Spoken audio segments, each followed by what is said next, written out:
Start किया जाए।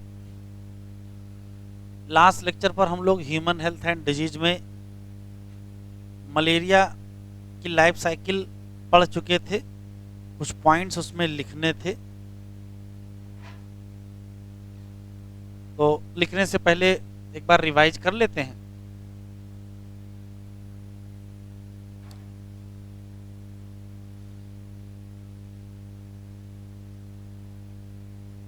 ये लाइफ साइकिल, तो कुछ पॉइंट फिर से सुन लेते हैं कि जब कभी कोई इन्फेक्टेड फीमेल एनाफिलीज मॉस्किटो किसी हेल्दी ह्यूमन को बाइट करती है तो पहले होता है पियर्सिंग ऑफ सलाइवा और फिर होता है सकिंग ऑफ ब्लड। तो उसी पियर्सिंग ऑफ सलाइवा के दौरान स्पोरोजॉइट स्टेज हम लोगों के ब्लड में रिलीज हो जाती है। उसके बाद स्पोरोजॉइट ब्लड के द्वारा लिवर को जाते हैं। पहले ए सेक्सुअली मल्टीप्लाई करते हैं लिवर में, फिर ए सेक्सुअली मल्टीप्लाई करते हैं आरबीसी में। लिवर में मल्टीप्लाई करने के बाद जब लिवर सेल टूटेंगी तो ब्लड में रिलीज होंगे, और आरबीसी में मल्टीप्लाई करने के बाद फिर से आरबीसी टूटेंगे तो फिर से ब्लड में रिलीज होंगे। लेकिन जब जब ये ब्लड में रिलीज होते हैं आरबीसी के ब्रेकडाउन के बाद, तब तक एक चीज़ और रिलीज होती है, उसका नाम हीमोजोइन ग्रेन्यूल, और उसी से मलेरियल सिम्टम जैसे चिल और फीवर आता है। जैसे मान लेते हैं कि आज आरबीसी का ब्रेकडाउन हुआ तो आज मलेरिया के सिम्टम आएंगे। उसके बाद जो भी मलेरिया पैरासाइट है वो फिर से फ्रेश आरबीसी के अंदर चला जाता है, और मलेरिया का जो पैरासाइट है वो आरबीसी की जो साइकिल है उसको 3 या 4 दिन में पूरा करता है, या 2-3 दिन में पूरा करता है। कभी 48 घंटे पूरा करता है, कभी 72 घंटे पूरा करता है। 48 घंटे का मतलब 2 दिन होता है। तो अगर 2 दिन में पूरा कर लिया तो बुखार तीसरे दिन आ जाएगा, और अगर 3 दिन में पूरा कर लिया तो बुखार चौथे दिन आ जाएगा। तो मलेरिया के सिम्टम रीअपियर होते हैं, दोबारा आते हैं, कब? 3rd या 4th डे। और कब कब आएंगे? जब जब इरिथ्रोसिटिक साइकिल या आरबीसी की साइकिल कंप्लीट होगी। इसी बीच में किसी आरबीसी के अंदर नई स्टेज बन जाती है जिसका नाम गेमेटोसाइट स्टेज है। गेमेटोसाइट स्टेज बन जाने का मतलब है कि सेक्सुअल साइकिल स्टार्ट हो गई। वो व्यक्ति जिसको हर तीसरे चौथे दिन बुखार आ रहा है, उसकी आरबीसी के अंदर बहुत सारे गेमेटोसाइट बने हैं। कोई फीमेल एनाफिलीज मॉस्किटो आए और इसका ब्लड सक कर ले, यदि इन्फेक्टेड ह्यूमन का ब्लड कोई हेल्दी फीमेल एनाफिलीज मॉस्किटो सक कर ले तो क्या होगा? गेमेटोसाइट पहुंच जाएंगे फीमेल एनाफिलीज के अंदर, और उसके बाद क्या होगा? वहां फिर गेमेटोसाइट से गैमीट बनेंगे, गैमीट से फर्टिलाइजेशन होगा, फिर जाइगोट बनेगा, जाइगोट का डेवलपमेंट होगा, और अंततः वहाँ स्पोरोजॉइट बनेंगे। स्पोरोजॉइट जा करके सलेवरी ग्लैंड ऑफ मॉस्किटो में कलेक्ट हो जाएंगे, और फिर वो किसी हेल्दी का फिर से बाइट करेगी और वहाँ स्पोरोजॉइट रिलीज हो जाएंगे, और साइकिल वैसे ही क्या होने लगेगी? रिपीट होने लगेगी। यहाँ देखो कैसे लिखा है, कल हम लोगों ने पढ़ा ही था। यहाँ लिखा है when mosquito bite human sporozoite injected क्या? With bite. पैरासाइट या स्पोरोजॉइट कहाँ पहुंच जाएगा? तो लिवर सेल में।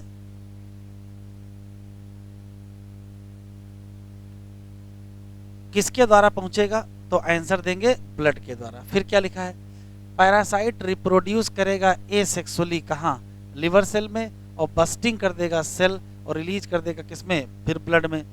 ऐसे ही पैरासाइट रिप्रोड्यूस करेगा एसेक्सुअली किसमें? आरबीसी में, और बस्टिंग होगी किसकी? तो आंसर देंगे आरबीसी की, और ऐसे ही साइकिल होगा फीवर और बाकी सिम्टम की आएगी। रिलीज आप पैरासाइट इन्फेक्ट करेंगे क्या? नई आरबीसी। एक साइकिल ये चल रही है और एक साइकिल ये चलती रहेगी। इसी बीच में सेक्सुअल स्टेज या गेमेटोसाइट का फॉर्मेशन आरबीसी में हो जाएगा, और तब ब्लड सक करके यहाँ जाएगा। ये गेमेटोसाइट कहाँ पहुँच गए? गेमेटोसाइट पहुँच गए फीमेल एनाफिलीज में।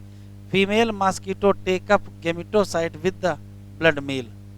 फर्टिलाइजेशन होगा, डेवलपमेंट होगा कहाँ? मॉस्किटो के गट में, और अंततः क्या होगा? उसके सलेवरी ग्लैंड में ढेर सारे स्पोरोजॉइट कलेक्ट हो जाएंगे। मैच्योर इन्फेक्टिव स्टेज नाम क्या है? स्पोरोजॉइट स्केप करेंगे गट से और कहाँ पहुँच जाएंगे? मॉस्किटो के सलेवरी ग्लैंड, और फिर से बाइट करेंगे। साइकिल ऐसे ही कंटिन्यू चलेगी। देखो लिखा कैसे है। कुछ ह्यूमन डिजीज हैं जो प्रोटोजोन से होती हैं, जैसे कि मलेरिया। प्लाज्मोडियम एक टिनी प्रोटोजोन है जो जिम्मेदार है इस बीमारी के लिए, और इसकी कई स्पीसीज हैं। Plasmodium vivax, Plasmodium malariae, Plasmodium falciparum, responsible for different type of malaria. इसमें से ये याद रखिएगा, malignant malaria caused by Plasmodium falciparum, जो कि मोस्ट सीरियस मलेरिया है और ये जानलेवा भी है। कह रहा लाइफ साइकिल को जरा देख ले, तो ज्यादा लाइफ साइकिल बहुत कम पॉइंट लिखे हैं। कह रहा प्लाज्मोडियम इंटर करेगा हमारी बॉडी में किस फॉर्म में, जो कि क्या है, इन्फेक्शियस फॉर्म। और कैसे आएगा, bite of female anopheles mosquito. बस वो होनी कैसी चाहिए, इन्फेक्टेड होनी चाहिए। पैरासाइट सबसे पहले मल्टीप्लाई करेगा कहाँ, लिवर के सेल में, फिर ये अटैक कर देगा किसको, आरबीसी को, और resulting in their rupture, RBC rupture करेंगे। जब जब रप्चर होगा आरबीसी का, तब तब रिलीज होगा, हाईलाइट कर लो, टॉक्सिक सब्सटेंस नाम हीमोजॉइन। और वही जिम्मेदार है किसके लिए, चिल। क्योंकि मलेरिया के सिम्टम में 3 सिम्टम होते हैं। सबसे पहले चिल होता है, फिर फीवर होता है, फिर स्वेटिंग होती है। हाई फीवर होगा, और जो रिकर करेगा मतलब बार बार रिपीट होगा, कब, 3 to 4 डेज। और कब कब रिपीट होगा, तो कहोगे जब जब आरबीसी की साइकिल कंप्लीट होगी। जब फीमेल एनाफिलीज मॉस्किटो बाइट करेगा किसी इन्फेक्टेड पर्सन को, तो पैरासाइट इंटर कर जाएगा किसमें, मॉस्किटो की बॉडी में, और अंडरगोज क्या, फर्दर डेवलपमेंट। पैरासाइट मल्टीप्लाई करेगा कहाँ, और फिर से बना लेगा स्पोरोजॉइट, जो कहाँ स्टोर करेंगे, सिलेवरी ग्लैंड। जब ये मॉस्किटो बाइट करेगी तो स्पोरोजॉइट फिर से रिलीज हो जाएंगे, और फिर से वही साइकिल शुरू हो जाएगी जो ऊपर बताई गई। इस बात को नोट कर लें कि मलेरिया पैरासाइट के कितने होस्ट हैं, 2 होस्ट हैं। तो अगर 2 होस्ट हैं तो ह्यूमन भी होगा और mosquito. To complete its life cycle, इसमें फीमेल एनाफिलीज मॉस्किटो को क्या कहते हैं, वेक्टर होस्ट या ट्रांसमिटिंग एजेंट। ठीक है। एंटमीबा हिस्टोलिटिका लिखने से पहले पॉइंट्स देख लेते हैं। सबसे पहला है कि स्पोरोजॉइट, जो कि इन्फेक्टिव स्टेज है प्लाज्मोडियम की, ये रिलीज होगी ब्लड में किससे, bite of infected female anopheles mosquito during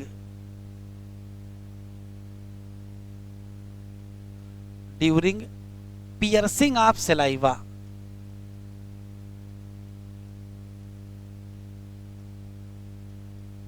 ये अच्छा सवाल है, अगर आपसे क्वेश्चन पूछ लेगा कि स्पोरोजॉइट कब रिलीज करेंगे, ऑप्शन 2 सकिंग ऑफ ब्लड कि पियर्सिंग ऑफ सलाइवा, तो आंसर क्या देंगे, पियर्सिंग ऑफ सलाइवा। प्लाज्मोडियम या उसकी जो स्टेज है स्पोरोजॉइट, वो पहुंच जाएगी कहाँ, लिवर, कैसे, ब्लड। प्लाज्मोडियम मल्टीप्लाई करेगा किसके द्वारा, तो कहोगे एसेक्सुअल मल्टीप्लिकेशन है, पहले कहाँ होगा, लिवर, और फिर कहाँ होगा, आरबीसी। और जब जब रप्चर होगा, चाहे लिवर सेल का रप्चर करा दो, चाहे आरबीसी का रप्चर करा दो, प्लाज्मोडियम रिलीज होगा किसमें, ब्लड में। बस ये याद रखना है, रप्चर ऑफ आरबीसी अगर होगा तो रिलीज ऑफ प्लाज्मोडियम तो होगा ही, लेकिन release of toxic haemozoin granule in blood, और उससे आएंगे क्या, सिम्पटम ऑफ मलेरिया। कौन से सिम्टम, चिल और वो अलग बात।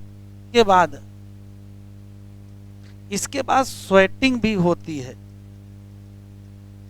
मतलब जिसको मलेरिया होता है पहले उसको कपकपी लगती है, फिर उसको बुखार आता है, और फिर स्वेटिंग से बुखार समाप्त हो जाता है, सिम्टम डिसअपीयर हो जाते हैं। तो सीक्वेंस है, पहले चिल होगा, फिर फीवर होगा, फिर क्या होगी, स्वेटिंग होगी।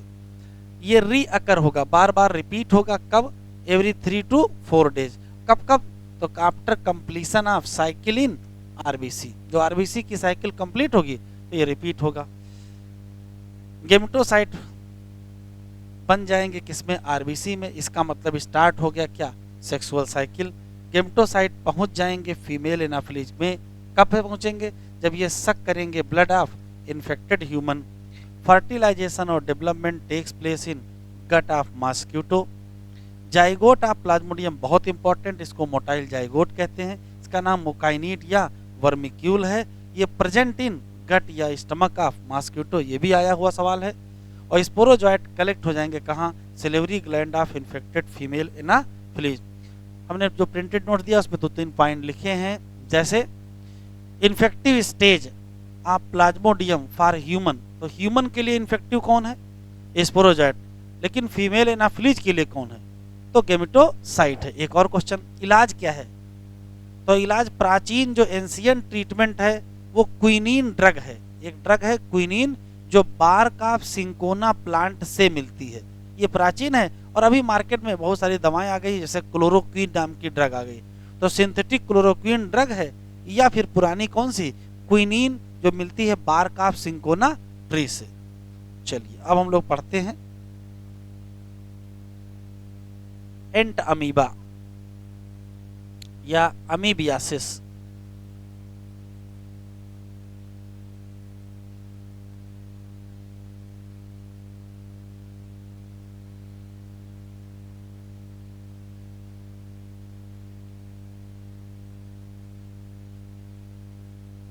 अमीबिक डिसेंट्री,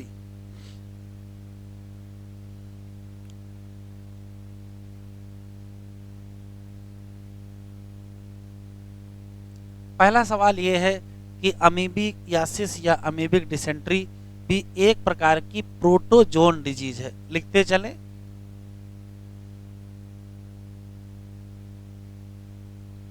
जैसे कहोगे प्रोटोजोन डिजीज, वैसे पूछा किससे होती है, तो कहोगे एंट अमीबा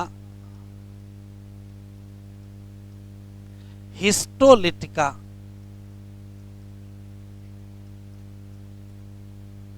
एंट अमीबा हिस्टोलिटिका जो कि पैरासाइट है।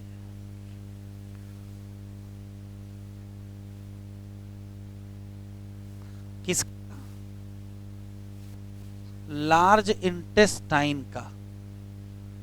लार्ज इंटेस्टाइन ना मिले तो कोलन भी लगा सकते हैं। इसका नाम एंट अमीबा हिस्टोलिटिका क्यों है, तो हिस्टो का मतलब होता है टिश्यू और लिटिका मतलब लिसिस, और लिसिस मतलब तोड़ना, तो ये हमारी लार्ज इंटेस्टाइन की वाल को ब्रेक कर देता, तोड़ देता है, और जिससे कैपिलरी रप्चर हो जाएंगी, और कैपिलरी के रप्चर होने के नाते ब्लीडिंग होने लगेगी, और जो ब्लड निकलेगा उसी को ये खाता है।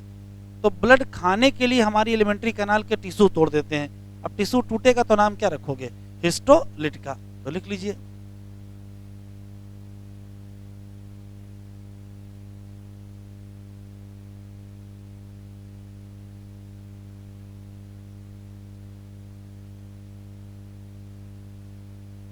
एंट अमीबा हिस्टोलिटिका क्या करेगा,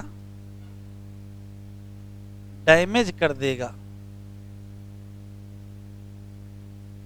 कोलन की वाल,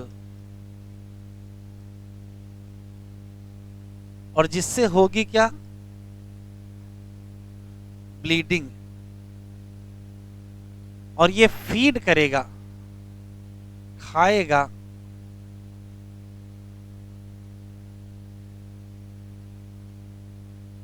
ह्यूमन ब्लड। तो ये अपने खाने के चक्कर में हम लोगों की एलिमेंट्री कैनाल ही तोड़ दिए हैं। अब अगर हम लोगों की एलिमेंट्री कैनाल ये तोड़ देंगे तो असर देखो क्या होगा, असर ये होने वाला है कि यहाँ एलिमेंट्री कैनाल के टूटने के चक्कर में यहाँ से ब्लड रिलीज होगा, तो जो स्टूल पास होगा उसमें क्या पास होने लगेगा, ब्लड। तो ब्लड चूंकि अगर कैपिलरी के बाहर आया तो क्लाट बन जाएगा, तो स्टूल के साथ ब्लड क्लाट पास होने लगेंगे। ध्यान से सुनेंगे, यदि वाटरी स्टूल हो रहा है तो उसको डायरिया कहते हैं, और अगर स्टूल में ब्लड आता है तो उसको डिसेंट्री कहते हैं। ठीक है, तो डिसेंट्री हो जाएगी। तो सिम्टम के नाम पर, अब आंत के अंदर चोट लगी है तो पक्का पेट दर्द होने वाला है, आंत में चोट लगी है तो कॉन्स्टिपेशन भी हो जाएगा, तो कॉन्स्टिपेशन होगा, एब्डोमिनल पेन, बस पेन बड़ा विशेष होता है, इसमें ऐंठन होती है, इसको क्रैम्प कहते हैं। तो एब्डोमिनल पेन विद क्रैम्प, दो कॉमन सिम्टम, और स्टूल पास होगा किसके साथ, ढेर सारा म्यूकस, और उसके साथ क्या होंगे, ब्लड। और ब्लड कहाँ से आ गया, इन्होंने तोड़ दिया है अपने खाने के चक्कर में। अच्छा, जो इन्फेक्टेड ह्यूमन होगा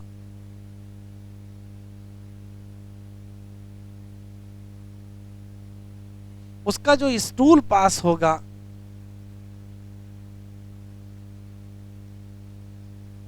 उसका जो स्टूल पास होगा उसमें क्या होगा, उसमें ये पैरासाइट या पैथोजन होगा। तो उसमें इस पैरासाइट या पैथोजन की एक स्टेज पास होती है जिसको क्वाड्री न्यूक्लिएटेड सिस्ट कहते हैं। तो स्टूल में क्या होगा, एंटमीबा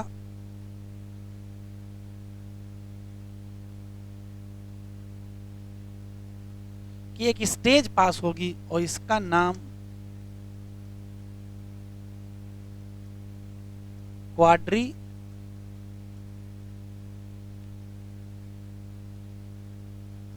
न्यूक्लिएटेड सिस्ट स्टेज है। अब ध्यान से सुने, ये इन्फेक्टेड स्टूल है और इस पर आके बैठ गई हाउस फ्लाई।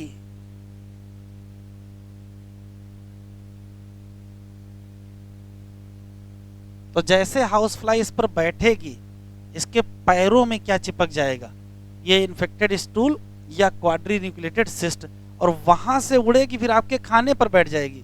अब चाहे गोलगप्पे पर बैठ जाए, चाहे जहां बैठ जाए, फिर क्या होगा, फिर आप खाओगे तो आपके पास क्या पहुंच जाएगा, quadri nucleated cyst.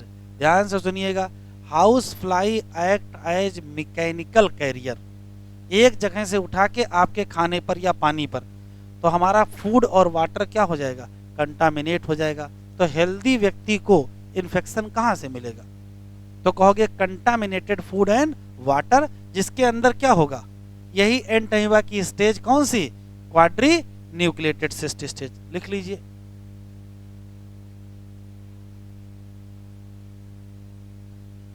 Infected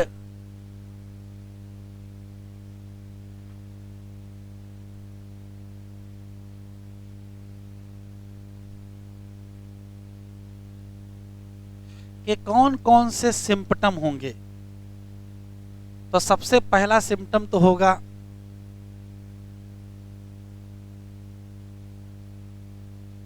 abdominal pain with cramp,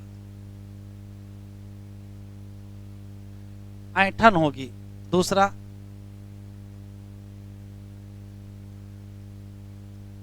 constipation, और तीसरा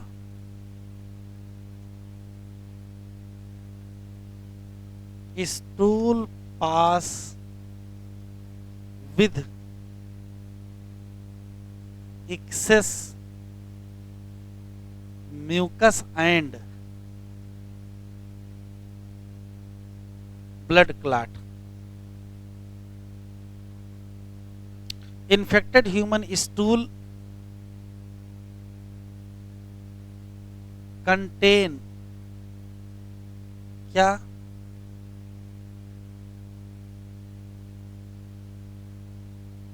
क्वाड्री न्यूक्लिएटेड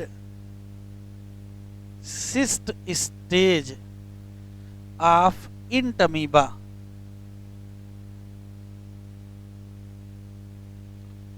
हाउस फ्लाई क्या करेगी,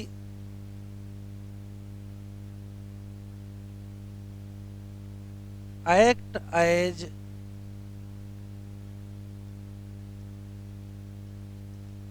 मैकेनिकल कैरियर, ये मैकेनिकल कैरियर का काम करेगी।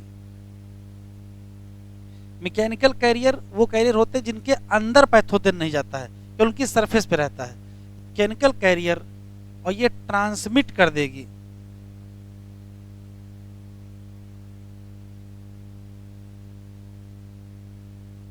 पैरासाइट, कहां से,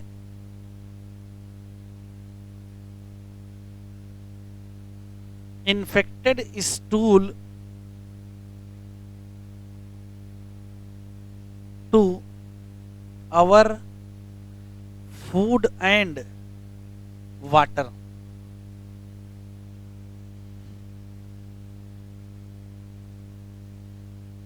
और जो contaminated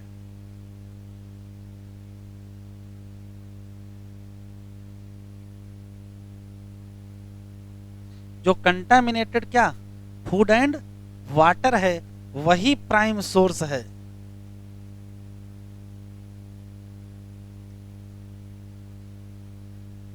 of infection.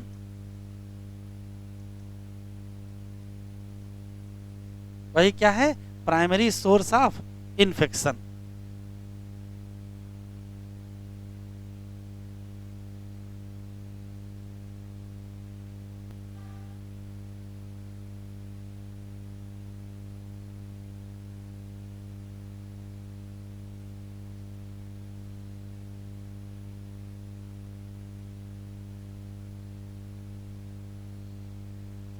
Ascariasis.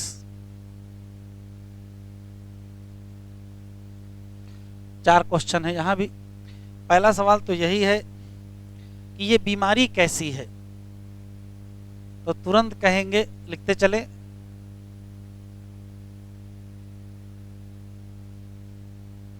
Helminthic disease है। कौन करता है?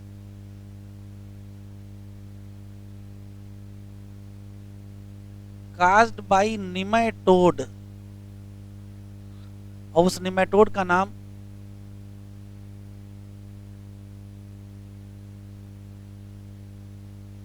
एस्कैरिस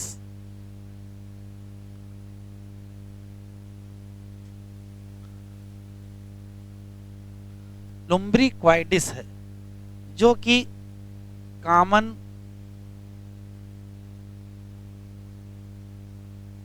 राउंड वर्म है।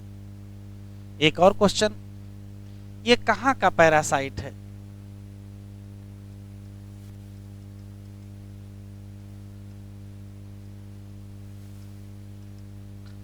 हाँ, इंटेस्टाइन में पूछ ले कि स्मॉल का है कि लार्ज का है, तो स्मॉल इंटेस्टाइन बताइएगा।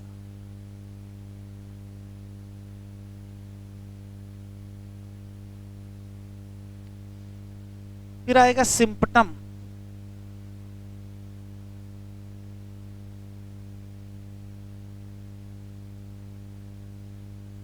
तो इधर देख लीजिए, ये मान लेते हैं हम लोगों की एलिमेंट्री कैनाल है, और ये मान लेते हैं कि राउंड वर्म है। राउंड वर्म की खास बात है कि वेल डेवलप एलिमेंट्री कैनाल होता है, माउथ होता है, एनस होता है, मस्कुलर फायरिंग्स होता है। तो ये होता क्या है कि स्टमक से हम लोग जब फूड हमारी स्मॉल इंटेस्टाइन में पहुंचता है, तो ये बैठा इंतजार करता रहता है, और जो भी फूड पहुंचता है वो ये खा लेता है। अब आप सोचो, मान लीजिए हमने 10 ग्राम खाना खाया तो 5 ग्राम यही खा जाएगा, तो जितना न्यूट्रिएंट हमको मिलना चाहिए उतना नहीं मिलेगा। इसी नाते इसके जो सिम्पटम आएंगे, उसमें सिम्पटम में इंपॉर्टेंट सिम्पटम वीकनेस है, कमजोरी। कहेंगे खाना खा तो रहे लेकिन शरीर में लग नहीं रहा। क्यों? जो खाना खा रहे वो तो कोई और ही खा ले रहा है ना। बच्चा, छोटे बच्चों में अक्सर बीमारी होती है ना इसी वर्म वाली। तो छोटे बच्चे खूब बढ़िया खाते पीते हैं लेकिन मोटे नहीं होते हैं। तो मेन कंप्लेन मदर की रहती है कि बच्चा खाता पीता तो है लेकिन वजन नहीं बढ़ रहा है, इसके शरीर में लग नहीं रहा। क्यों? तो जो बच्चा बेचारा खा रहा है, वो अंदर कौन खा रहा है? उसके और छोटा बच्चा बैठा है, कौन सा? एस्कैरिस, वो खा लेता है। ध्यान से सुने, तो हम लोगों की एलिमेंट्री कैनाल में जो काइम होता है, कल बताए थे काइम, वही ये खा लेता है। अब जब यही खा लेगा तो न्यूट्रिएंट कम होगा। तो सबसे इंपॉर्टेंट सिम्टम है वीकनेस आएगी और खून की कमी, एनीमिया हो जाएगी। ठीक है। मसल पेन, मस्कुलर पेन भी इसका एक इंपॉर्टेंट, वही वीकनेस होगी, मस्कुलर पेन भी होगा। कभी कभार इसका एक लार्वा होता है जो मसल में चला जाता है, उससे पेन हो सकता है। तो वीकनेस होगी और एनीमिया होगी और मस्कुलर पेन, ये 3 सिम्टम। एक और सिम्टम है, कभी कभार ये क्या करता है, इंटेस्टाइन को डैमेज कर सकता है। अब इंटेस्टाइन को अगर डैमेज किया इसने तो क्या हो जाएगी? इंटरनल ब्लीडिंग हो जाएगी। कभी कभार हमारी एलिमेंट्री कैनाल में इनकी संख्या इतनी ज्यादा हो जाती है कि पूरा रास्ता ही बंद कर देते हैं, तो इंटेस्टाइनल ऑब्स्ट्रक्शन भी हो सकता है। तो इंटेस्टाइनल ऑब्स्ट्रक्शन हो सकता है, इंटरनल ब्लीडिंग हो सकता है। अब ब्लीडिंग होने का मतलब इन्फ्लामेशन हुआ है, और अगर इन्फ्लामेशन हुआ तो फीवर आ सकता है, लेकिन फीवर बहुत कॉमन नहीं है। तो मेन कॉमन चीजें हैं, खाएगा लेकिन मोटाएगा नहीं। अक्सर उन बच्चों को होता है जो खूब मिट्टी खाते हैं, जो खूब मिट्टी खाते हैं। क्यों? होता क्या है कि जो इन्फेक्टेड व्यक्ति होता है उसका जो फीकल मैटर पास होगा उसमें एस्कैरिस के एग पास हो जाते हैं। एग ऑफ एस्कैरिस इस फीकल मैटर में पास हो जाएंगे। ये फीकल मैटर जाएगा सॉइल में, और उसी खेत में फल और सब्जियां उगी हैं। वही मूली है, वही गाजर है, वही गोभी है, वही बहुत सारी सब्जियां उगेंगी। तो फल और सब्जियां कुछ लोग इतनी ताजी खाएंगे, डायरेक्ट खेत से उखाड़ेंगे और तुरंत साफ करेंगे, तुरंत खाएंगे बगैर धुले। अगर बगैर धुले खा गए तो हो सकता है उसमें क्या हो, एक आप स्कैरिस हो, अगर स्कैरिस रहा तो अंदर जाके क्या बनाएगा, बड़ा एडल्ट बन जाएगा। तो हेल्दी ह्यूमन को इन्फेक्शन कहाँ से मिलेगा, तो मिट्टी खाने, अरे मिट्टी क्यों खाएगा, मिट्टी में उगने वाले फल सब्जियों से, ठीक है, या फिर पानी कंटामिनेट हो जाए तो या तो ड्रिंकिंग वाटर से मिलेगा या तो फल और सब्जियों से मिलेगा, ठीक है। हाँ, बच्चे मिट्टी खा लेते हैं तो सीधे अंडा ही खा लेंगे, विवाद ही खत्म हो जाएगा। तो एक मुट्ठी उठाएंगे, अपना खा गए, उसमें बहुत सारे हो गए। तो अगर मिट्टी बच्चे खाएंगे तो उनको इन्फेक्शन होने का क्या है, कॉमन है। इसी तरह बच्चों के पेट में अक्सर कीड़े हो जाते हैं तो उनको हर 6 महीने पर डीवर्मिंग मेडिसिन देनी पड़ती है। क्लियर, अब चाहे जो खिला दें। तो सिम्टम बताओ बेटा, कौन कौन से लिख दें।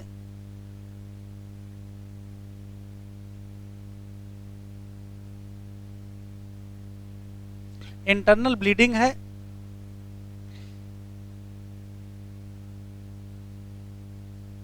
वीकनेस है, एनीमिया है, मस्कुलर पेन है, और हो सकता है क्या मिल जाए, फीवर, और इंटेस्टाइनल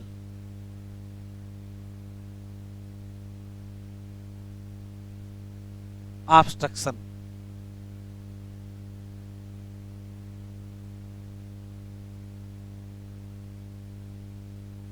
इन्फेक्टेड ह्यूमन क्या करेगा, पास करेगा एग ऑफ एस्केरिस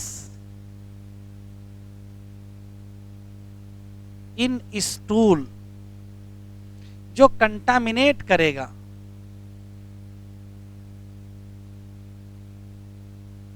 किसको, सबसे पहले तो मिट्टी को कंटामिनेट करेगा, वाटर को कंटामिनेट करेगा, या मिट्टी में उगे हुए प्लांट को।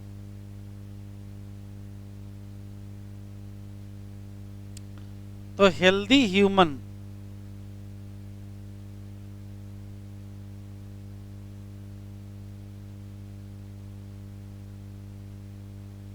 गेट इन्फेक्शन कहां से मिलेगा, तो या तो कंटामिनेटेड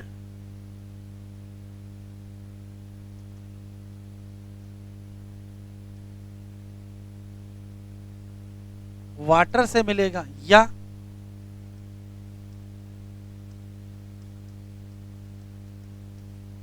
कंटामिनेटेड फ्रूट्स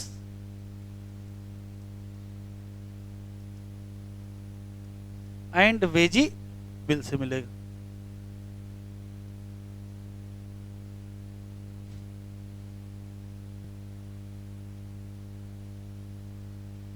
अगला है फाइलेरियासिस।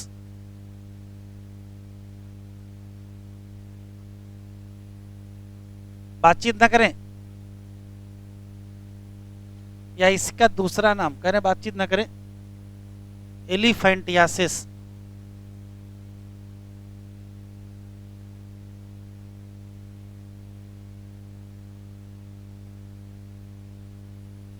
यहां भी वही फिक्स क्वेश्चन है, ये भी लिखते चले, हेलमिंथिक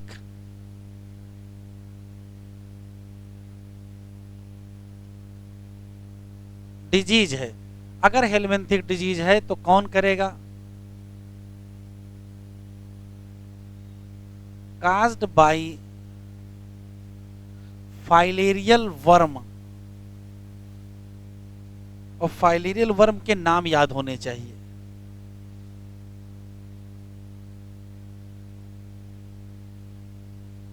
वुचरेरिया बैनक्राफ्टाई और वुचरेरिया मलाई।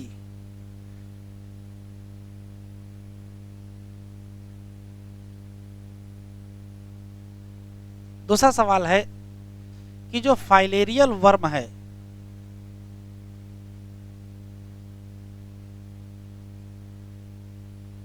या जो पैरासाइट है, ये रहता कहाँ है, तो ध्यान से सुने। इसकी दो फेवरेट जो मेन स्ट्रक्चर है, जगह है जहाँ ये ग्रो करते हैं या मल्टीप्लाई करते हैं, वो लिम्फ वेसल हैं, स्पेशली लोअर लिम्फ की, या फिर जेनाइटल आर्गन स्पेशली टेस्टिस। जिन आर्गन में ये रहेंगे वहां बहुत ही स्लो क्रोनिक इन्फ्लामेशन करेंगे, इतना स्लो कि पूरा इफेक्ट आने में हो सकता है 10 से 15 साल लग जाएं।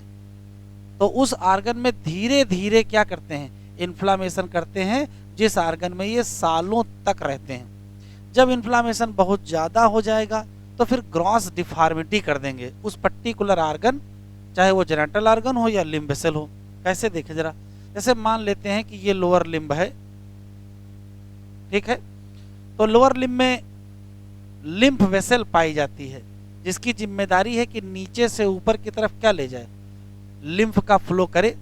लेकिन समय बीतने के दौरान धीरे धीरे लिम्फ वेसल में इन्फ्लामेशन होगा, और लिम्फ वेसल में इन्फ्लामेशन होने का रिजल्ट है कि वेसल ब्लॉक कर जाएंगी। अब जब वेसल ब्लॉक कर जाएंगी तो लिम्फ ऊपर नहीं जाएगा, और लिम्फ ऊपर नहीं जाएगा तो फिर पैरों में सूजन आनी शुरू हो जाएगी। तो धीरे धीरे पैरों में सूजन आएगी और पैर हाथी के पैर के जैसा हो जाएगा, और हम कहेंगे क्या, एलिफेंटियासिस हो गए। ठीक है, तो 5 क्वेश्चन है। क्या करता है, तो कहोगे स्लो क्रोनिक इन्फ्लामेशन करता है उस आर्गन में जहां तक ये सालों रहता है। वो आर्गन 2 हैं, लोअर लिम्ब की लिम्फ वेसल में रहता है या टेस्टिस, और जहां रहेगा वहां इन्फ्लामेशन करेगा और फिर धीरे धीरे ग्रॉस डिफॉर्मिटी या डैमेज कर देगा। जैसे लिम्फ वेसल ब्लॉक हो जाएंगी तो स्वेलिंग ऑफ लोअर लिम्ब हो जाएगा और इतना मोटा पैर हो जाएगा और हम कहेंगे हाथी पांव हो गया है। अंग्रेजी में इसी को एलिफेंटियासिस कहते हैं। लिखो, तो फाइलेरियल वर्म या पैरासाइट कहाँ रहता है या क्या करता है, काजेज स्लो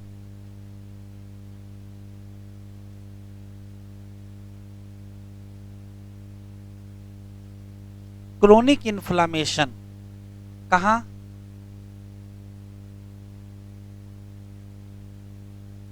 इन आर्गन जहां पैरासाइट रहता है फॉर मेनी ईयर्स। अब वो आर्गन कौन सा है, तो आर्गन 2 होंगे, या तो लिम्फ वेसल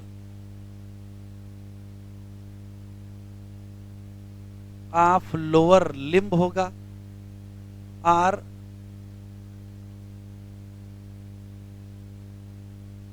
जेनाइटल आर्गन या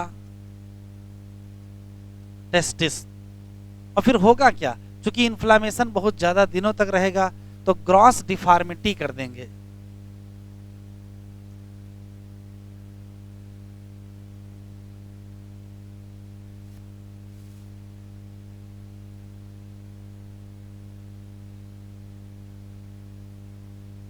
इन दैट आर्गन, अगर वो टेस्टिस है तो टेस्टिस डैमेज हो जाएंगे। रिजल्ट ये होगा कि धीरे धीरे ब्लॉक हो जाएगी, ब्लॉकेज ऑफ लिम्फ वेसल, और जब ब्लॉकेज हो जाएगी तो स्वेलिंग आ जाएगी।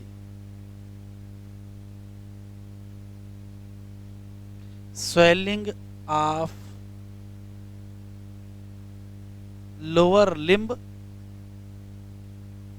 और इसी को कहते हैं एलिफेंट फुट।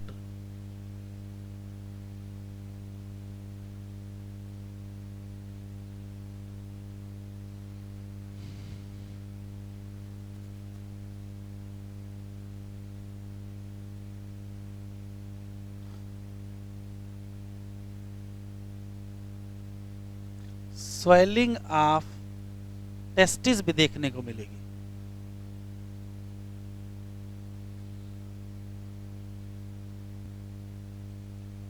फाइलेरियल वर्म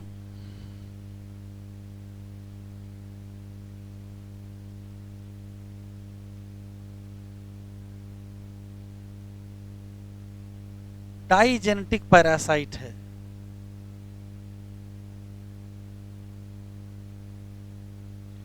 कितने होस्ट होंगे? 2 होस्ट होंगे। और अगर 2 होस्ट होंगे तो फिर एक कौन होगा और दूसरा कौन होगा? ह्यूमन होगा और फीमेल क्यूलेक्स मॉस्क्यूटो, और यही ट्रांसमिट करेगा।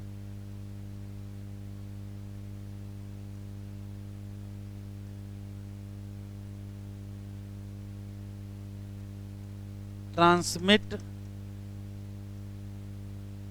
Filarial parasite.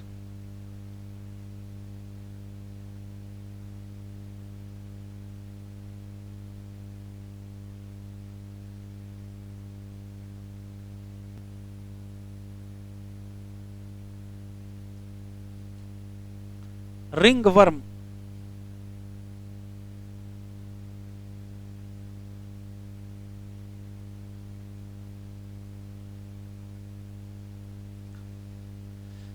ये भी एक मोस्ट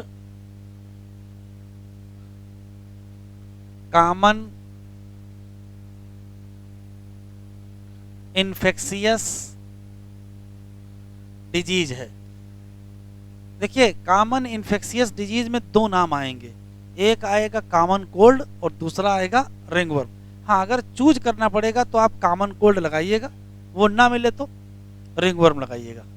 दूसरा सवाल है कि ये फंगल डिजीज है,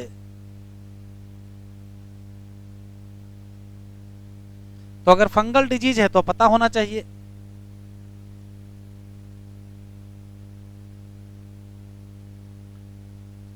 काज by fungi belong to genus. अब जीनस याद रखना कौन सा? माइक्रो स्पोरियम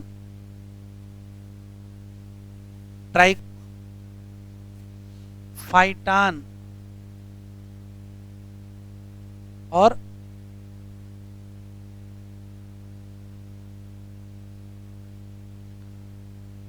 एपिडर्मो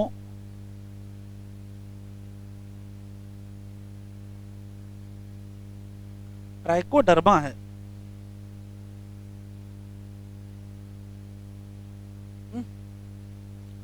ट्राइको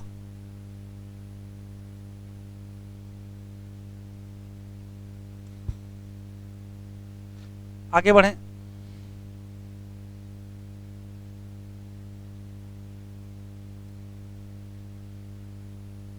क्या 2 क्वेश्चन। सिम्पटम की अगर बात करें तो ड्राई स्केली लीजन हो जाता है। लीजन का मतलब एरिया, घाव। ड्राई स्केली लीजन होगा और जहां इंटेंस इचिंग होगी। एक क्वेश्चन, कहां होगा? तो स्किन पर मिलेगा, स्कैल्प पर मिलेगा, या नेल पर मिलेगा, या किसी ऐसी जगह पर मिलेगा जहां स्किन का फोल्ड हो, जैसे उंगलियों के बीच मिल जाएगा, पैर की उंगलियों के बीच। ऐसी जगह जहां थोड़ा सा हीट हो और मॉइस्चर हो, वहीं फंजाई क्या कर जाएगा? ग्रो कर जाएगा। चाहे वो ग्रोइन एरिया हो, चाहे बैक ऑफ नेक हो, चाहे आर्म पिट हो, और चाहे उंगलियों के बीच हो। ऐसी जगह जहां क्या होनी चाहिए?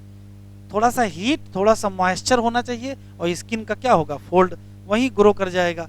और क्या सिम्टम होंगे? सिम्टम में ड्राई स्केली लीजन होगा और इंटेंस क्या होगा? इचिंग। इन्फेक्शन कहाँ से मिलेगा? तो इन्फेक्शन या तो सीधे सॉइल से मिलेगा, भाई फंजाई है तो मिट्टी में ही तो मिलेगी, तो या तो सॉइल से डायरेक्ट कंटामिनेट हो जाएगा, और नहीं तो फिर किसी इन्फेक्टेड व्यक्ति के द्वारा यूज किए गए क्लॉथ या स्पेशली टॉवेल। तो क्लॉथ या टॉवेल, क्योंकि टॉवेल से स्किन को रगड़ेंगे तो उस पर जो स्पोर होंगे वो उसमें आ जाएंगे, तो क्लॉथ या टॉवेल से, या अगर इस हेड में है तो उसके द्वारा इस्तेमाल किए गए कंघे का भी इस्तेमाल करेंगे तो उससे भी हो जाएगा। लिख लीजिए।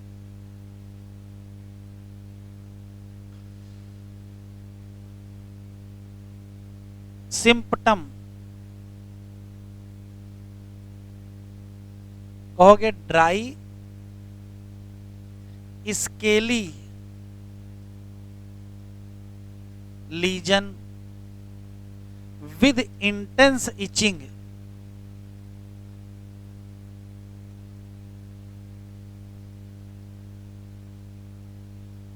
अब ये ड्राई स्केली लीजन मिलेगा कहां? तो एट स्किन कहीं पर भी मिल सकता है, स्कैल्प या नेल, ठीक है।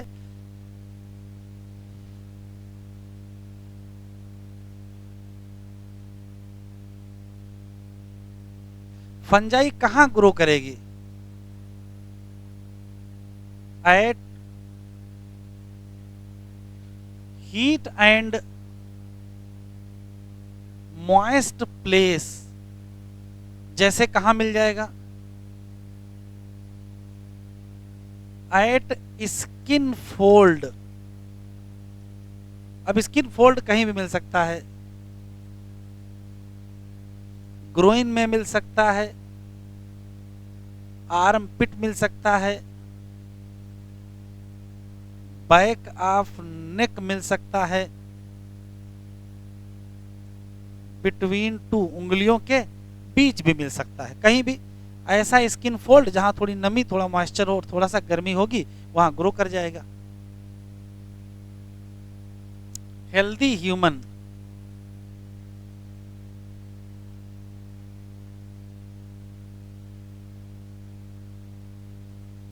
Gate infection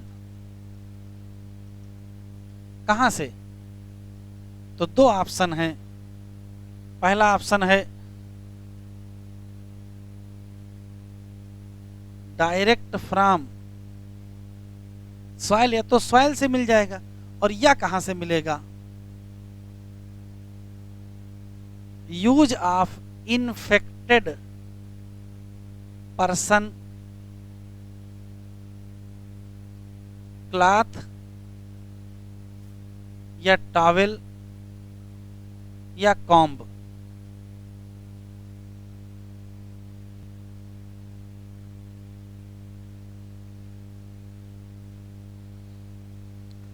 Entamoeba,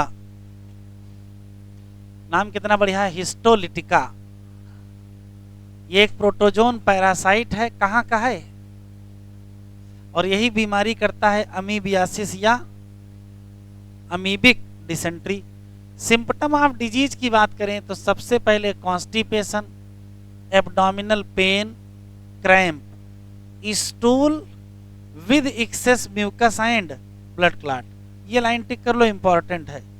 house fly काम आएगी मैकेनिकल कैरियर की तरीके से, और ये ट्रांसमिट करेगी पैरासाइट को फिसीज या फीकल मैटर, किसका? इन्फेक्टेड पर्सन से। कहां? फूड एंड फूड प्रोडक्ट, और कंटामिनेट कर देगा। तो ये टिक कर लो, ड्रिंकिंग वाटर या food contaminated by faecal matter, यही मेन सोर्स है किसका? इन्फेक्शन का। एस्कैरिस जो कि कॉमन राउंड वर्म है, और वुचरेरिया जो कि फाइलेरियल वर्म है, ये दोनों क्या हैं? हेलमिंथ हैं, और ये पैथोजेनिक हैं किसके लिए? मैन। क्या वोमेन के लिए नहीं है? हैं। एस्कैरिस एक इंटेस्टाइनल पैरासाइट है, क्या करेगा? सिम्पटम, तो सिम्पटम में सीधे लिख दिया है, इंटरनल ब्लीडिंग होगी, मस्कुलर पेन होगा, फीवर होगा, एनीमिया होगा, blockage of intestinal passage.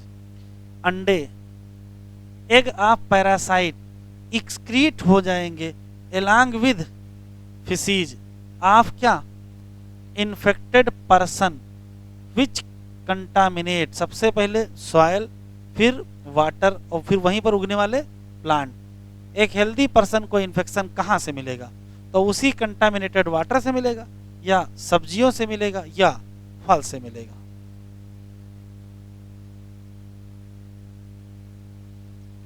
Wuchereria, पूरा नाम वुचरेरिया बैनक्राफ्टाई और वुचरेरिया मलाई, फाइलेरियल वर्म है, और ये बहुत इंपॉर्टेंट लाइन टिक करो, स्लो डेवलपिंग, क्या करेंगे?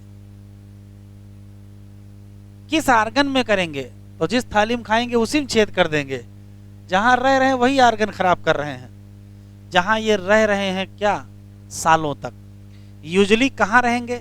लिम्फेटिक वेसल, कहाँ के? और and disease is called, genital organ भी बहुत ज़्यादा इफेक्टेड हैं और वहाँ भी क्या हो जाएगी, ग्रास डिफॉर्मिटी हो जाएंगे। डिफॉर्मिटी का, ग्रास का मतलब ज़्यादा और डिफॉर्मिटी मतलब खराब होना। पैथोजेन ट्रांसमिट होगा कहाँ, हेल्दी पर्सन में, through the bite of female mosquito. बस कौन सा है, याद रखना क्यूलेक्स है, एनाफिलीज नहीं है।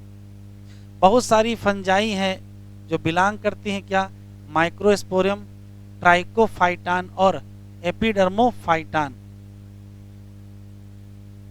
यही जिम्मेदार हैं किसके लिए, रिंग वर्म के लिए।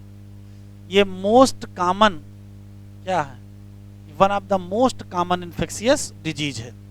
चूज करना पड़ेगा तो ये लगाइएगा, अगर कॉमन कोल्ड मिल जाए तो वो लगा दीजिएगा।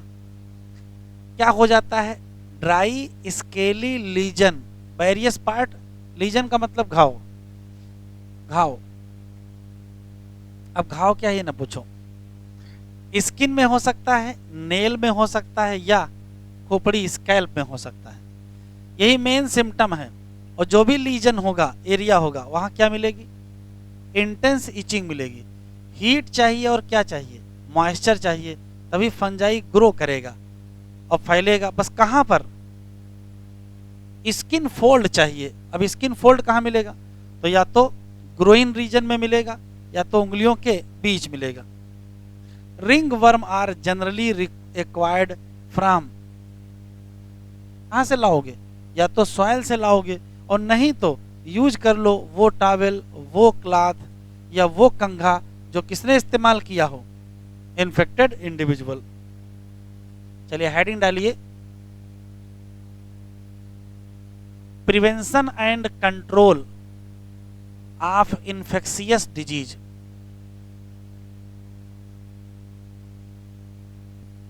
चलो देखो, प्रिवेंशन एंड कंट्रोल सुना है, पहले सुने फिर लिखेंगे।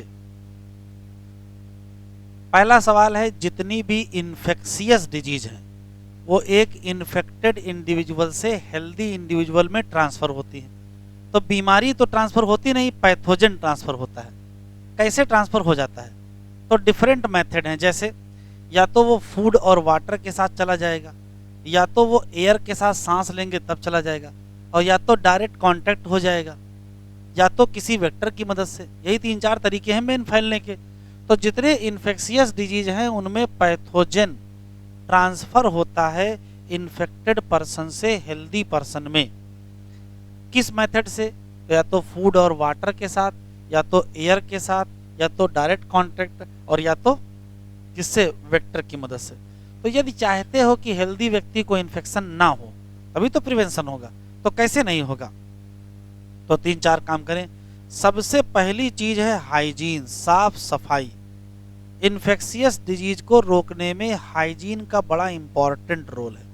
हाइजीन 2 टाइप की होती है, पर्सनल हाइजीन और पब्लिक हाइजीन। पर्सनल का मतलब अपना, अपना शरीर साफ रखिए, अपने कपड़े साफ रखिए, अपना खाना साफ रखिए, अपना पानी साफ रखिए, अपना घर साफ रखिए, अपना बिस्तर साफ रखिए, ये पर्सनल में आता है। फिर पब्लिक का मतलब पकड़ के लोगों को नहलाना है क्या, पकड़ के लोग नहलाएंगे थोड़े। पब्लिक का मतलब होता है पब्लिक प्लेस, जैसे पार्क साफ होने चाहिए, हॉस्पिटल साफ होने चाहिए, बाजार साफ होनी चाहिए। कोई टंकी, पानी की टंकी है जिससे बहुत सारे घरों को सप्लाई पानी हो रहा है, वो टंकी साफ होनी चाहिए। ठीक है, यदि पब्लिक कैटरिंग हो रही है जहाँ पर 100-200-500 लोग इकट्ठा खाना खाने वाले हैं, वो साफ सुथरा जगह होनी चाहिए। तो जहाँ पर कई लोग एक साथ इफेक्टेड हो रहे हो, वो क्या हो, वो साफ सुथरी हो। वो साफ सुथरी तभी होगी जब आप प्रॉपर डिस्पोजल ऑफ वेस्ट करेंगे। घर में झाड़ू लगाया और बाहर सड़क पर फेंक दिया, तो पर्सनल तो साफ हो गया, पब्लिक गंदा हो गया। और पब्लिक में तो हम लोग भी हैं, उसी सड़क पे हमको भी चलना है। तो पर्सनल भी साफ करें और पब्लिक का भी ध्यान रखें, तो ज़्यादातर इन्फेक्शियस डिजीज नहीं होंगी। फिर भी खाना खाना तो बंद नहीं कर देंगे, ना सांस लेना बंद कर देंगे। तो कुछ चीज़ें तो कॉमन है, फूड एंड वाटर तो आपको लेना पड़ेगा, एयर सांस लेनी पड़ेगी। तो कैसे बचेंगे? तो उसका तरीका ये है कि वहाँ पर भी वही हाइजीन का ही कॉन्सेप्ट है। खाना और पानी साफ सुथरा होना चाहिए, कंटामिनेटेड नहीं होना चाहिए। तो फूड और वाटर बॉर्न डिजीज जैसे 3 बीमारियां, एस्कारियासिस हो, अमीबियासिस हो या टाइफाइड, ये किससे बच सकते हो? इसको केवल साफ सफाई से ही बच सकते हैं, पर्सनल हाइजीन और पब्लिक हाइजीन। लेकिन अगर बीमारी एयरबॉर्न है, जैसे निमोनिया एयरबॉर्न है, कॉमन कोल्ड एयरबॉर्न है, तो एयर अगर दूषित हवा लेने से बीमारी हो रही है तो हवा फिर कैसे आप साफ करोगे? तो वहां पर भी हाइजीन का रोल है। भाई जैसे मान लेते किसी को जुकाम है, वो जानबूझ के 4-6 लोगों के मुंह पे छींक दिया। अब जब वो 4-6 लोगों के मुंह पे छींक ही देगा तो 4-6 साथी अगले दिन हो जाएंगे। ठीक है, तो किसी पब्लिक प्लेस में छींके नहीं, पब्लिक प्लेस में खांसे नहीं, यदि आपको क्या है, बीमारी है। तो ये हाइजीन का पार्ट है। डायरेक्ट कांटेक्ट अवॉइड करिए इन्फेक्टेड पर्सन से या उसके द्वारा इस्तेमाल की गए वस्तुओं को। ठीक है, तो निमोनिया और कॉमन कोल्ड से बच जाएंगे। फिर आती हैं बीमारियां वेक्टर स्प्रेड डिजीज, जैसे कोई चिकनगुनिया ले लीजिए, डेंगू ले लीजिए या मलेरिया ले लीजिए, फाइलियर ले लीजिए। ये सब अलग अलग मच्छरों से फैलते हैं। कौन कौन किस मच्छर से फैलता है?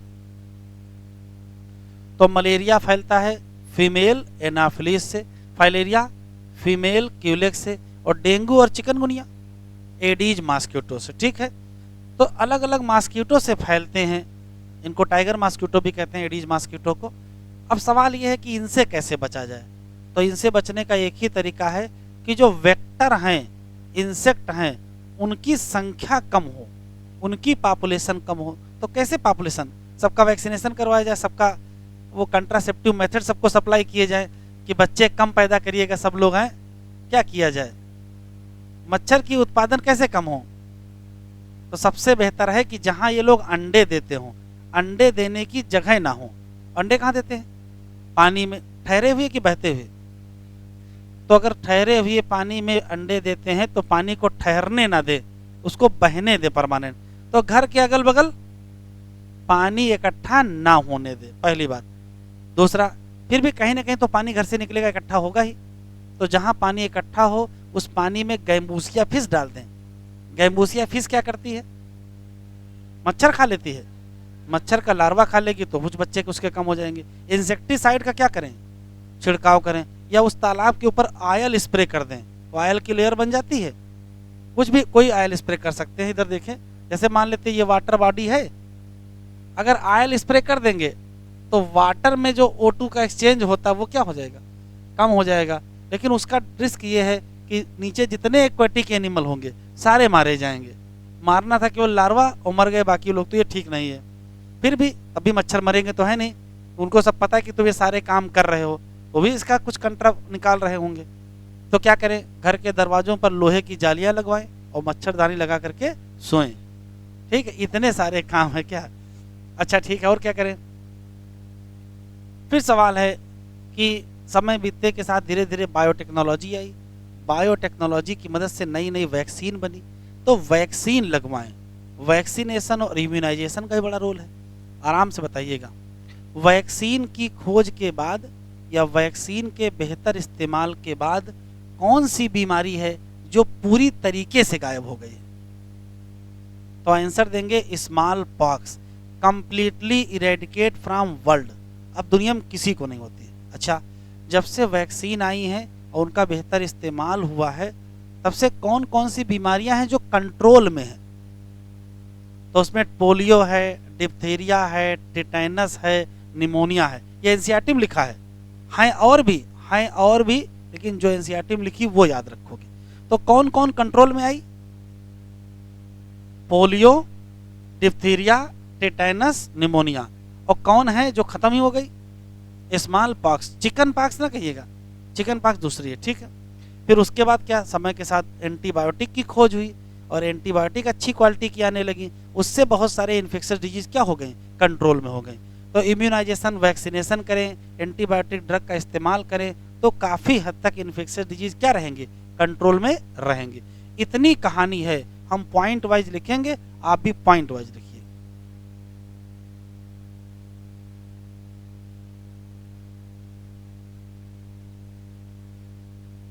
बातचीत ना करें।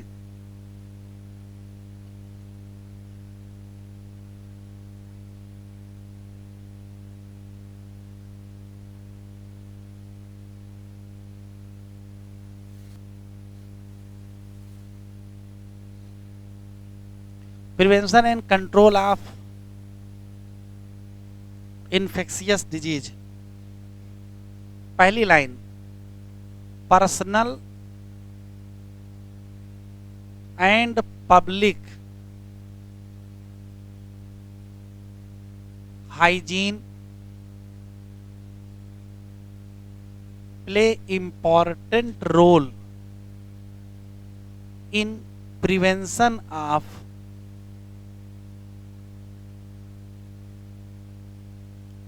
infectious disease।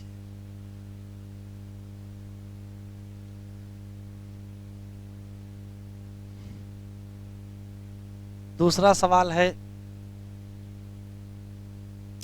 Food and water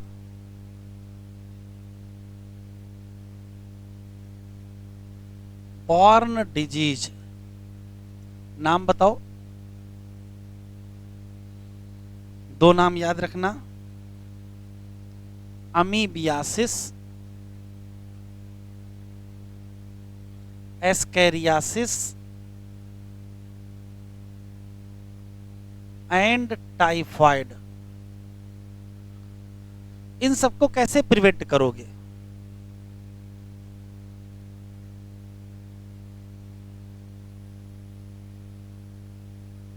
prevent by hygiene.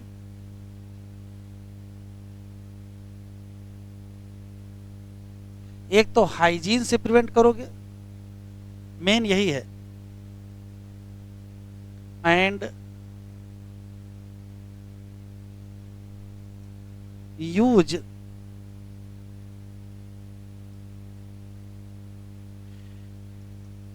Clean food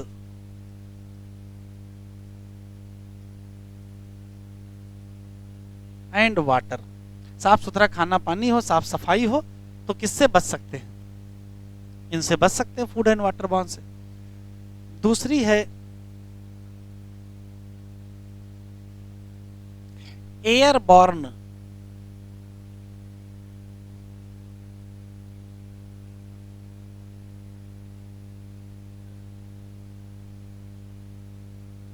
airborne disease, नाम बताओ बेटा।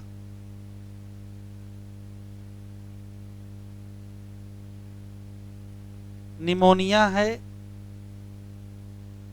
कॉमन कोल्ड है। इनसे कैसे बचोगे?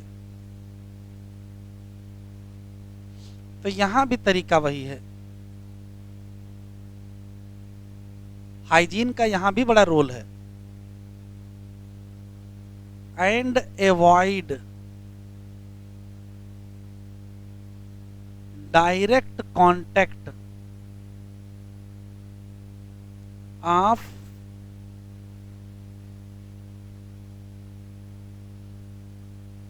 infected person and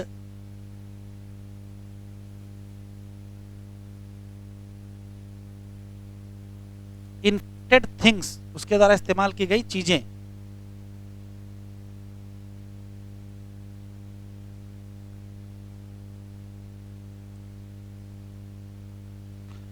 फिर है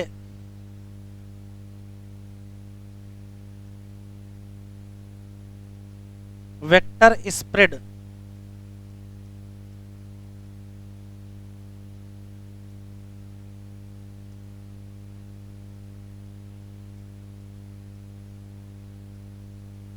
डिजीज जैसे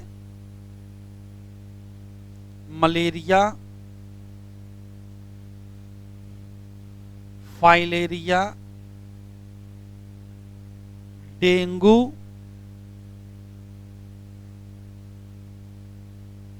और चिकनगुनिया।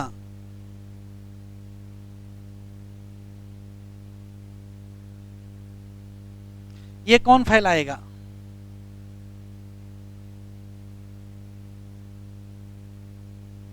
Female Anopheles. क्या ये कौन फैलाएगा?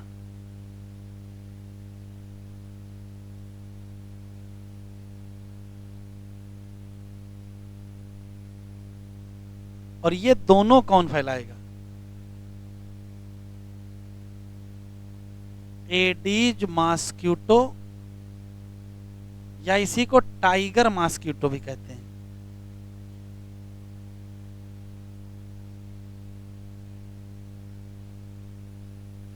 Aedes albopictus,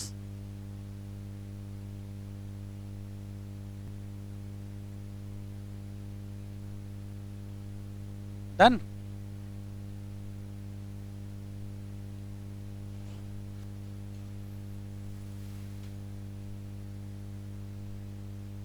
vector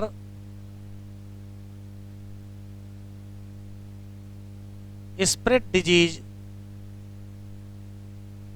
prevent by, control करो वेक्टर पॉपुलेशन।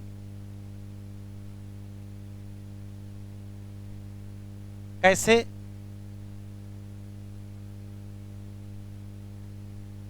Control breeding. अब ब्रीडिंग को कैसे कंट्रोल करेंगे?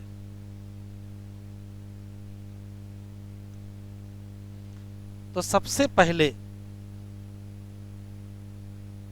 एवॉइड करेंगे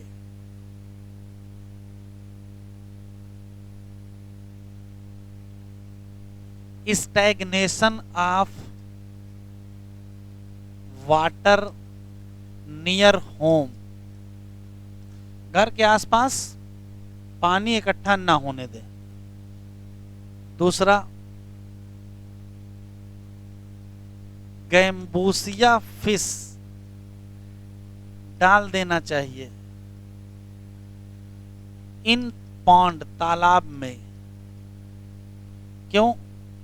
ये खा लेंगे, ईट mosquito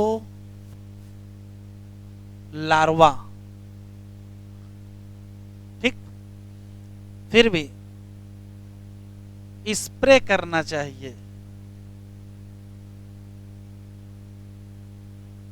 insecticide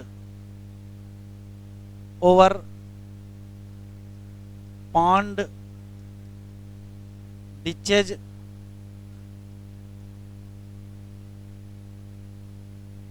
Marcy area.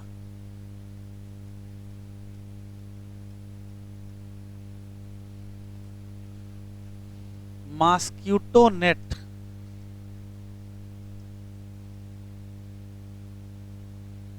And wire mesh कहां? Door and window.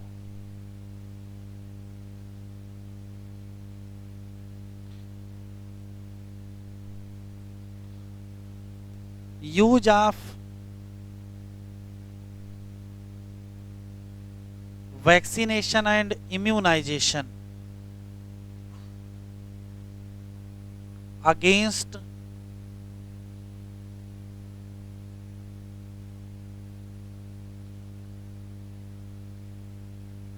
Infectious disease. यहां स्पेशल बात याद रखना कि बायोटेक्नोलॉजी जब से आई है तब से न्यू सेफर वैक्सीन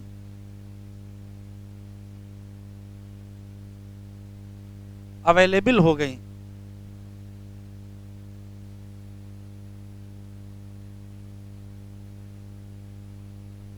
और जब से वैक्सीन अवेलेबल हुई हैं तब से कंट्रोल में आ गए हैं।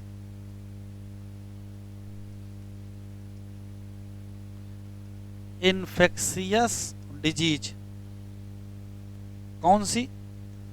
तो याद रखना, ये दो क्वेश्चन यहां हैं।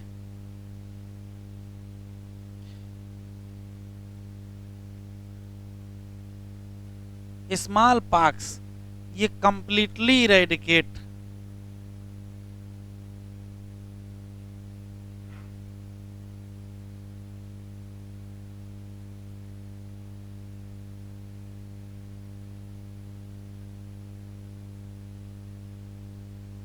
Bye use of vaccine. Vaccine का इस्तेमाल में पूरी गायब हो गई, जबकि कौन कौन सी?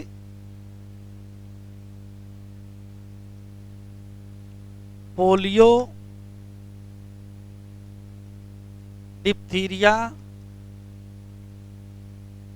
टिटेनस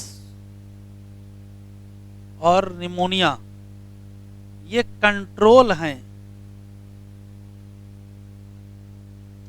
आफ्टर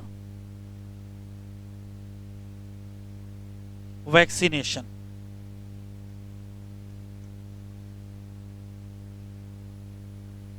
यूज किया जाएगा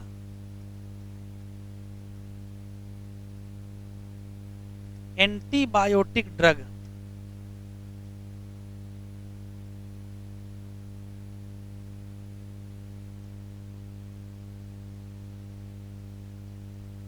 to control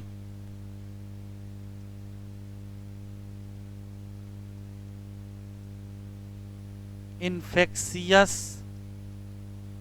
disease।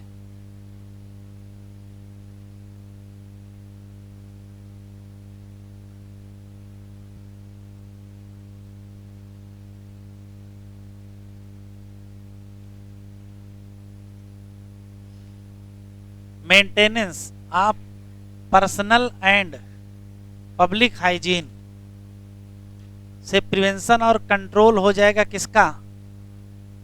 Infectious disease. Personal hygiene में बॉडी क्लीन रखिए, consumption of clean drinking and food, water, vegetable, fruits. सोच भी साफ रखिए, हाँ, थिंकिंग भी क्लीन होनी चाहिए, वो भी साफ रखना है। पब्लिक हाइजीन में प्रॉपर डिस्पोजल होना है किसका? Waste and excreta. Periodic cleaning and disinfection of water reservoir, जिससे पूरे एरिया का पानी सप्लाई होता हो, जैसे पूल, सेसपूल या टैंक। स्टैंडर्ड प्रैक्टिस होनी चाहिए हाइजीन किसकी? पब्लिक कैटरिंग में। ये जनरल बातें हैं। अगर इन्फेक्शियस एजेंट से बचना चाहते हो जो ट्रांसमिट होते हैं किससे? फूड और वाटर, जैसे टाइफाइड, अमीबियासिस और स्कैसिस, तो मेन चीज क्या करें? हाइजीन। लेकिन अगर एयरबॉर्न है जैसे न्यूमोनिया और कॉमन कोल्ड, तो कह रहा ऊपर के जो तरीके बताए गए उनको तो ध्यान ही रखोगे, मतलब हाइजीन तो रखोगे ही, लेकिन close contact with the infected person या उसके बिलोंगिंग को क्या करोगे? एवॉइड करोगे। लेकिन अगर बीमारी मलेरिया या फाइलेरिया जैसी है जो कैसे फैलती है? वेक्टर के द्वारा फैलती है, तो फिर हमको कंट्रोल करना पड़ेगा या एलिमिनेट करने पड़ेंगे वेक्टर और उनके ब्रीडिंग प्लेसेज को। कैसे करोगे? तो पहली line, stagnation of water around residential area, क्या करोगे? एवॉइड करोगे। रेगुलर क्लीनिंग करोगे। सबसे हर घर के बाहर एक कूलर खड़ा रहता है, बरसात भर उसमें पानी भरता है, बढ़िया पानी भरा रहता है, उसी पूरा परिवार उनका पच्छर का वहीं रहता है, वही निकल निकल काट के डेंगू वेंगू करता रहता है। Mosquito net. इंट्रोड्यूस फिश, कौन सी? गैम्बूसिया। कहाँ? पॉन्ड में, घर में थोड़े पाल लेंगे। और feed on mosquito larva. Spray करो इंसेक्टिसाइड। डिचेज, छोटे गड्ढे, drainage area, swamps. In addition doors और विंडो इनको प्रोवाइड किया जाए wire mesh, prevent entry of mosquito. Such precaution has become more important especially in the light of recent widespread incidence of, tick करो, vector borne, कौन? Aedes mosquito disease. कौन सी? तो dengue और chikungunya in many part of India. Dengue और chikungunya के बारे में एक लाइन बढ़ा लीजिए, या लिखा ही है, किससे होती है? तो डेंगू और चिकनगुनिया एक वायरल डिजीज है जो काज्ड बाई कौन सा वायरस? अच्छा, एडीज वायरस। वाह भाई वाह। काज्ड बाई वायरस, वायरस का नाम फ्लेवी वायरस। एक लाइन बढ़ा लीजिए।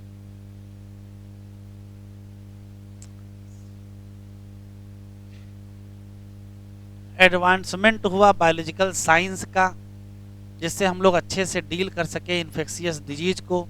क्यों? हम लोगों ने वैक्सीन का इस्तेमाल किया, इम्यूनाइजेशन प्रोग्राम चलाए, और ये अंडरलाइन करो, कंप्लीटली इरेडिकेट कर दिया डेडली डिजीज। कौन सी? Small pox. बहुत सारी इन्फेक्शियस डिजीज जैसे polio, diphtheria, pneumonia, tetanus has been controlled large extent by use of vaccine. फिर बायोटेक्नोलॉजी आई, उसने क्या किया, बढ़िया नई नई और सेफ वैक्सीन बनाई। फिर डिस्कवरी हो गई एंटीबायोटिक की, और वो भी काफी मददगार है किसके लिए, इन्फेक्शियस डिजीज कंट्रोल। बातचीत ना करें भाई। इम्यूनिटी, पहला सवाल है कि सामान्य रोजमर्रा की जिंदगी में हम लोग की बॉडी में बहुत सारे फॉरेन ऑर्गेनिज्म या पैथोजन आ जाते हैं, वो चाहे फूड के साथ आ जाएं चाहे वाटर के साथ आ जाएं, तो होगा क्या, लेकिन हम रोज बीमार तो नहीं होते हैं, तो कुछ और है इसका मतलब। तो होता क्या है, हम लोगों के पास एक योग्यता है कि हम अपने आप को किसी भी फॉरेन ऑर्गेनिज्म के इन्फेक्शन से बचा लेते हैं। आने को तो नहीं रोक सकते हैं, लेकिन बीमारी होने को तो रोक सकते हैं। यदि कोई पैथोजन हमारी बॉडी में आए और वो मल्टीप्लाई ना कर पाए, तो क्या हम बीमार होंगे, बीमार नहीं होंगे। तो ऐसा कोई भी तरीका जिससे अपने आप को डिजीज काजिंग ऑर्गेनिज्म से बचा लिया जाए, तो उस तरीके का नाम इम्यूनिटी होगा। और ये करेगा कौन, तो ये करेंगे इम्यून सिस्टम। पहला क्वेश्चन, हम लोगों की बॉडी में दो प्रकार की इम्यूनिटी पाई जाती है। इम्यूनिटी का मतलब अपने आप को बचाने की कला। एक होती है इन्नेट इम्यूनिटी, एक होती है एक्वायर्ड इम्यूनिटी। ऐसी कोई भी इम्यूनिटी जो जन्म से हो वो इन्नेट, और जो जन्म के बाद डेवलप हो वो एक्वायर्ड। अब जो जन्म से होगी वो इनहेरिटेड जरूर होगी, जो एक्वायर्ड होगी वो इनहेरिटेड नहीं होगी। जो जन्म से होती है उस इम्यूनिटी की विशेष बात यह है कि वो नॉन स्पेसिफिक, बहुत इंपॉर्टेंट सवाल है, वो नॉन स्पेसिफिक होती है। नॉन स्पेसिफिक का मतलब है कि सभी प्रकार के पैथोजन से लड़ाई करेंगे, चाहे जीते चाहे हारें, लेकिन सबसे बचाने का प्रयास करेंगे। अच्छा, स्पेसिफिक वाले क्या खास बात, जैसे मान लिया आपने टिटनस का वैक्सीन लगवा लिया और उसकी इम्यूनिटी डेवलप कर ली, तो यदि टिटनस का पैथोजन आपकी बॉडी में आया तब तो आपकी इम्यूनिटी आपको बचाएगी, लेकिन अगर ट्यूबरकुलोसिस का साथ में आ गया तो उससे नहीं बचा पाएंगे। अच्छा, इन्नेट वाले का क्या है, वो टिटनस वाले से भी लड़ेगा और ट्यूबरकुलोसिस वाले से भी लड़ेगा, कोरोना से भी लड़ेगा। इन्नेट सबसे लड़ता है। जब आप सबसे लड़ोगे तो फिर आपके पास लड़ने की क्वालिटी अच्छी नहीं होगी। अगर आप किसी एक विशेष व्यक्ति से लड़ोगे तो आप अच्छे तरीके लड़ पाओगे। तो जो बहुत अच्छी इम्यूनिटी है वो तो एक्वायर्ड है, इन्नेट सामान्य इम्यूनिटी है। एक और बात, जब आप सबसे लड़ोगे तो किस किस का नाम याद रखोगे कि किससे किससे लड़े हैं। सुबह उठे, दिन में जितने मिले सबसे लड़ रहे हो। अगर सबसे लड़ रहे हो तो आप याद किसी नहीं रखोगे, लेकिन अगर दिन में किसी एक आदमी से आपकी लड़ाई हुई तो आप याद रखोगे। तो इन्नेट इम्यूनिटी के इन्फेक्शन की कोई मेमोरी नहीं होती है, और एक्वायर्ड की इन्फेक्शन की मेमोरी होती है। एक और बात, जैसे मान लेते किसी आदमी की किडनी फेल हो गई, उसने ट्रांसप्लांट करके नई किडनी लगवाई, तो किडनी लगवाने के बाद किडनी रिजेक्ट हो जाती है। कौन रिजेक्ट कर देता है, हम लोगों का इम्यून सिस्टम। ऑप्शन है, कौन सी इम्यूनिटी रिजेक्ट करती है, इन्नेट इम्यूनिटी की एक्वायर्ड इम्यूनिटी। तो एक्वायर्ड इम्यूनिटी ही रिजेक्ट करती है। क्यों, एक्वायर्ड इम्यूनिटी के पास एक योग्यता है, वो ये पहचानती है कि ये अपना आर्गन है और ये अपना आर्गन नहीं है। तो जो अपना है वो तो अपना है, और जो अपना नहीं वो दुश्मन का है, और दुश्मन का है तो तोड़ दो। तो किडनी क्या कर जाएंगे, रिजेक्ट। ट्रांसप्लांटेड आर्गन को कौन रिजेक्ट कर देगा, तो आंसर देंगे क्या, एक्वायर्ड इम्यूनिटी। कुछ पॉइंट्स लिखो।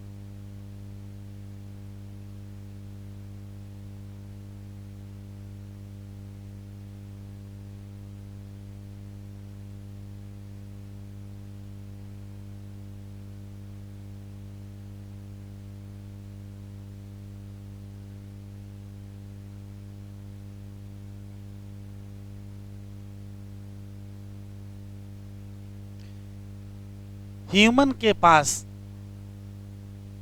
Have ability to defend itself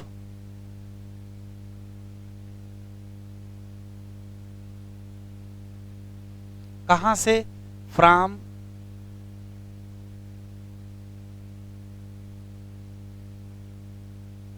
foreign organism enter in कहाँ, बॉडी। इम्यूनिटी क्या है?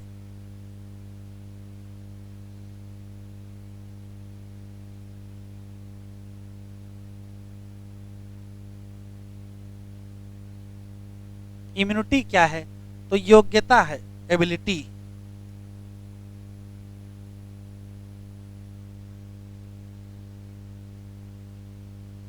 ये एबिलिटी ऑफ बॉडी है, ये हमारे शरीर की योग्यता है कि टू फाइट, लड़ाई कर सके।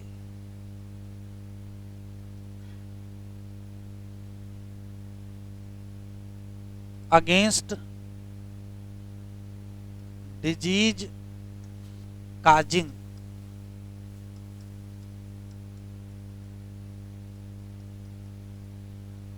ऑर्गेनिज्म।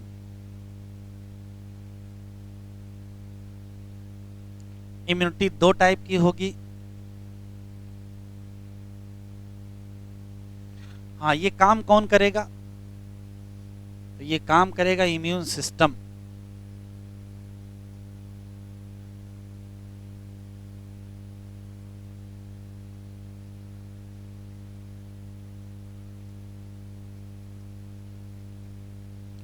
दो टाइप की होती है इम्यूनिटी। एक कौन सी?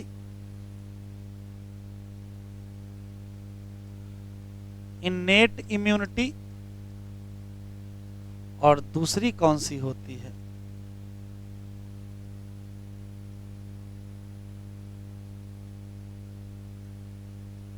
Acquired immunity.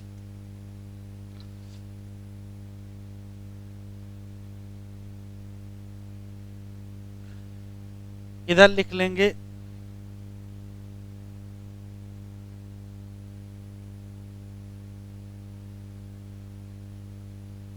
इन्नेट इम्यूनिटी और इधर लिख लेंगे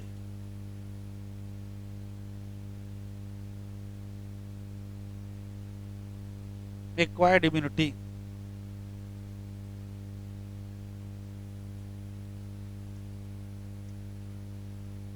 पहला,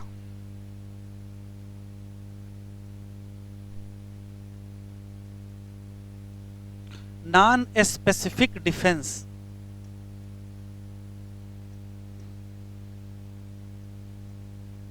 against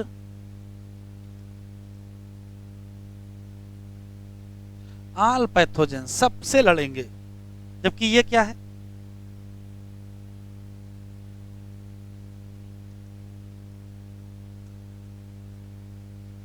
specific defence against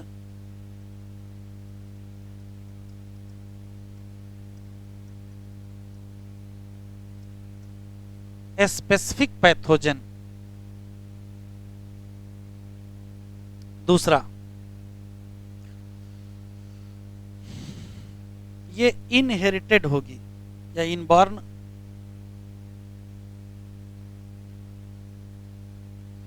inborn immunity तो अंडरस्टूड है, ये क्या होगी? इनहेरिटेड। और ये डेवलप होती है आफ्टर बर्थ। मतलब अंडरस्टूड है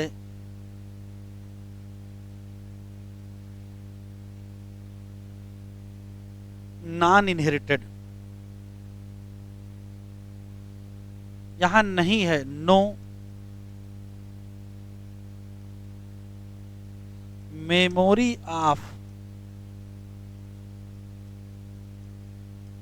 पास्ट इन्फेक्शन। किससे किससे लड़ा याद ही नहीं है, और यहां रिटेन कर जाएंगे।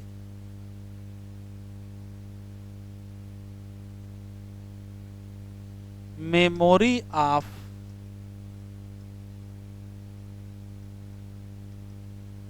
Past infection.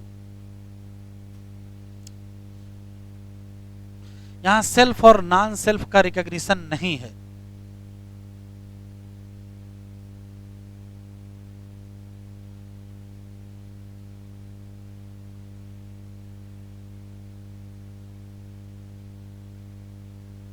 जबकि यहां है।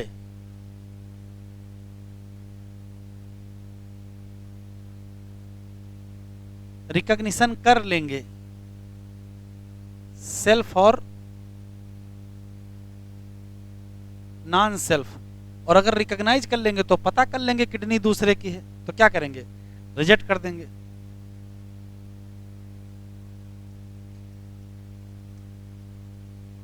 रिजेक्शन ऑफ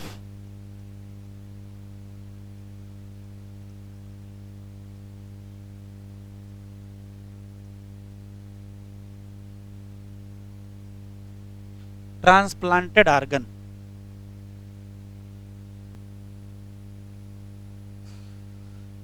इन्नेट इम्यूनिटी की पहचान non specific type of defence present since birth. एक ही लाइन का कॉन्सेप्ट है। इन्नेट इम्यूनिटी पैथोजन से कैसे लड़ती है? तो इसका सिर्फ सीधा तरीका है कि या तो पैथोजन को शरीर के अंदर आने ना दो, एंट्री रोक दो। सबसे बढ़िया आने ही नहीं का बवाल ही खत्म। और अगर अंदर आ भी जाए तो उसको ग्रो या मल्टीप्लाई ना करने दो। तो जो ये इनेट इम्यूनिटी है, या तो पैथोजन की एंट्री रोकेगी या पैथोजन की ग्रोथ या मल्टीप्लिकेशन रोकेगी। कैसे? With help of different barrier. Barrier का मतलब बाधा उत्पन्न करेगी। जैसे अंदर नहीं आने देना है तो फिजिकल बैरियर आ जाएगा। तो या तो फिजिकल बैरियर होगा, या तो फिजियोलॉजिकल बैरियर होगा, या तो सेलुलर बैरियर होगा, और या तो साइटोकाइन। तो डिफरेंट टाइप के बैरियर के द्वारा पैथोजन की एंट्री और ग्रोथ रोक करके पैथोजन से बॉडी को बचाने की जिम्मेदारी किसकी है? तो इन्नेट इम्यूनिटी। लिखो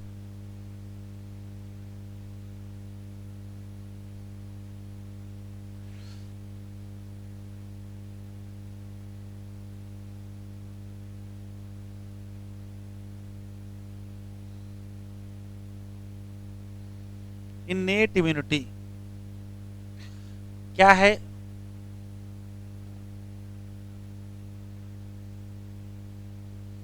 non specific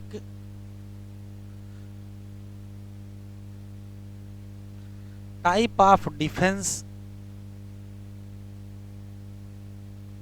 present since birth. अच्छा, क्या करता है? ये प्रोवाइड करता है डिफरेंट बैरियर। काहे के लिए? To prevent entry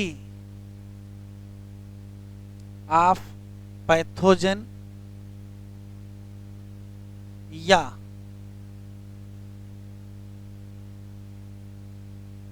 growth of pathogen. भाई या तो अंदर आने ना दो, आने दो तो मल्टीप्लाई ना करने दो। इस कड़ी में पहला है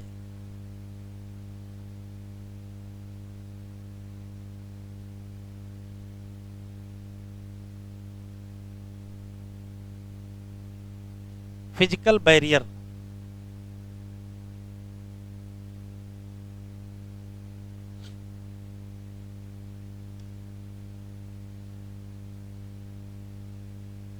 शुरू करें। पहले तो एग्जाम्पल याद होना चाहिए। फिजिकल बैरियर, फिजिकल बैरियर का मतलब ये एंट्री ही रोकेंगे। तो क्या करते हैं? Prevent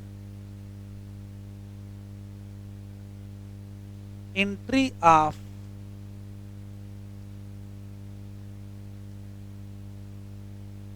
foreign organism in body. Foreign organism की एंट्री रोक देगा।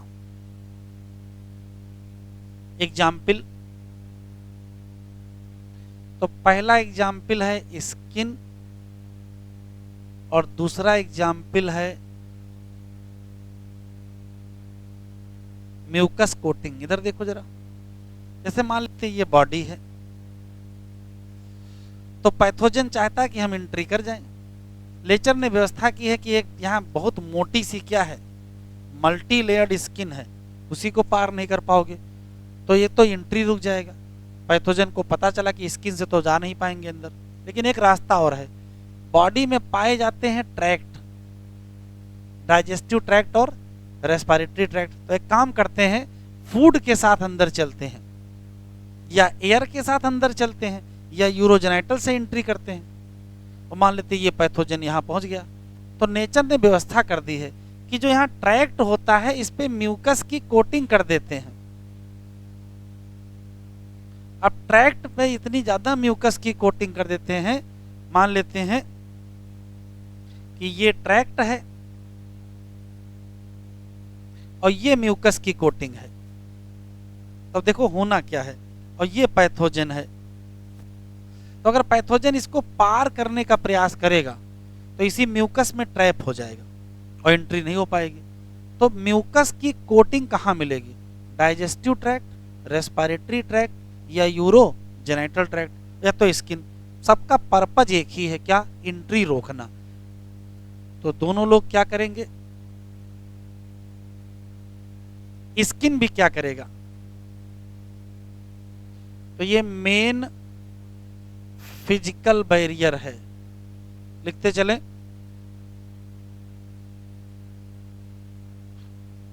To prevent entry of pathogen, एक बात। और म्यूकस कोटिंग क्या करेगा? ये ट्रैप कर लेगा माइक्रोब को।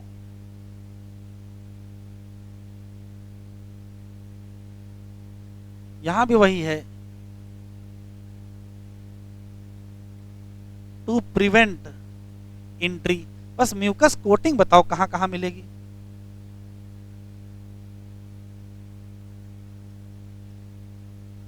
डाइजेस्टिव ट्रैक्ट,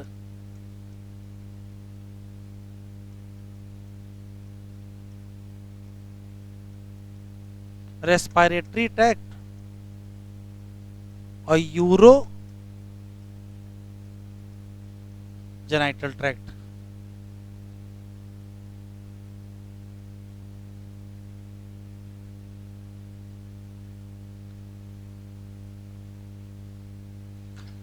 दूसरा है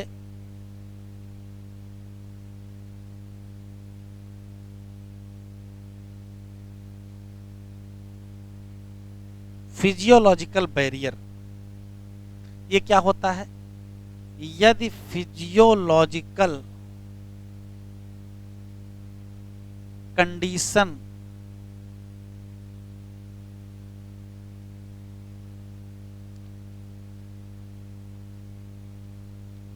क्या कर दें? प्रिवेंट कर दें, या तो प्रिवेंट कर दें एंट्री या प्रिवेंट कर दें क्या? ग्रोथ ऑफ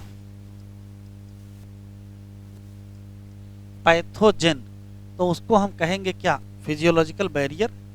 एग्जाम्पल से समझ में आएगा। HCl कहाँ रखा है? और टीयर और सलाइवा, स्टमक में पाए जाने वाला एसिड किल कर देता है बैक्टीरिया फाउंड इन किसमें? फूड।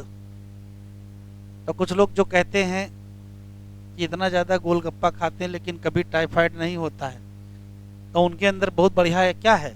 एसिड है।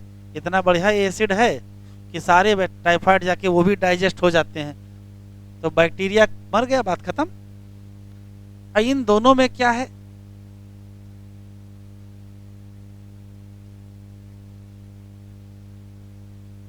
Antibacterial lysozyme. ये भी क्या करेगा? सब लोग बैक्टीरिया के ही पीछे पड़े हैं।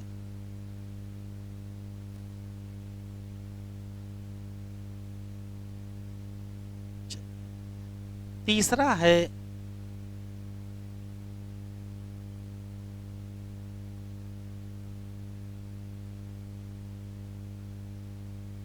Cellular barrier.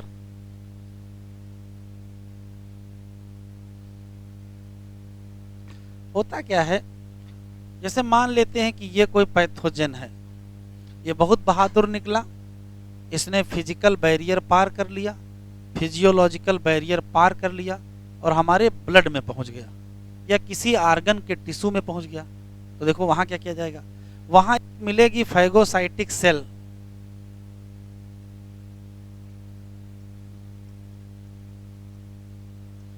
ये इस पैथोजन को इंगल्फ कर लेंगे,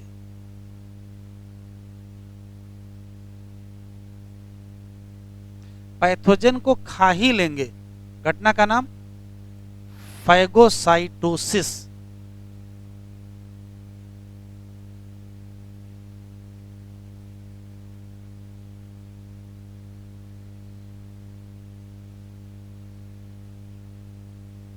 तो क्या पैथोजन बीमार कर पाएगा? नहीं कर पाएगा। ध्यान से सुनिएगा, यदि फैगोसाइटिक सेल की मदद से पैथोजन से बचा जाए, सेल की मदद से बचा जाए, तो इसका नाम क्या होगा? Cellular barrier. लिखो,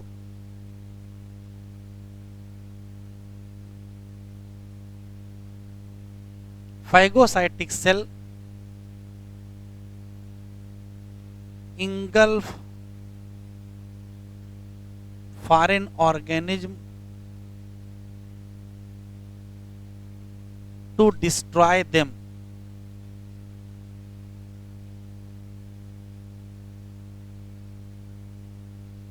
ठीक, तो हम लोग बच जाएंगे। अब एग्जाम्पल याद रखना है।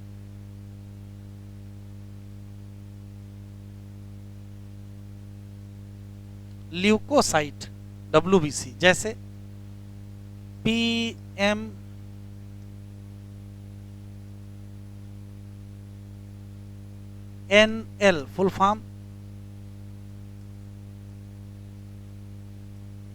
पॉलीमार्फो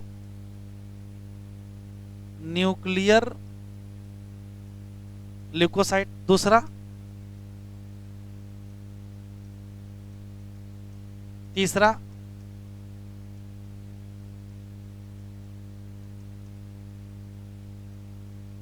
नेचुरल किलर सेल या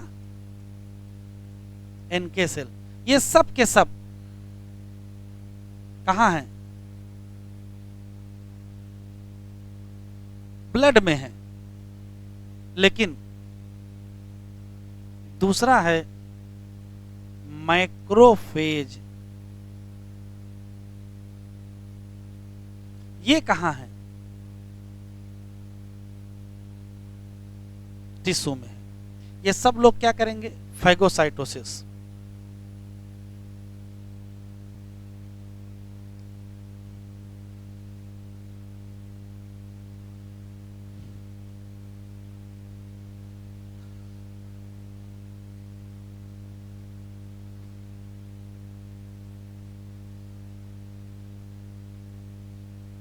cytokine barrier.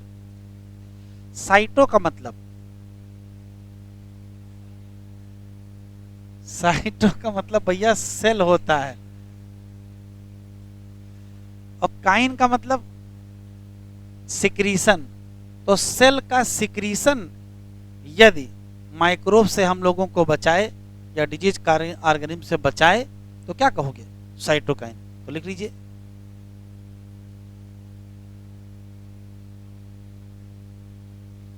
cell secretion help to prevent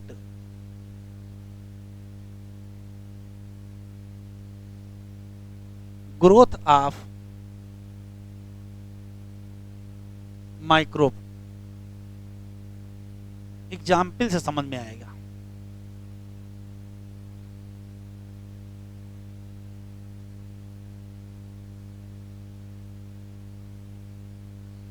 interferon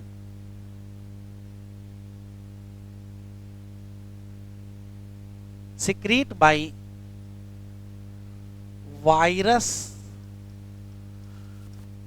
infected cell और ये प्रोटेक्ट करेगा।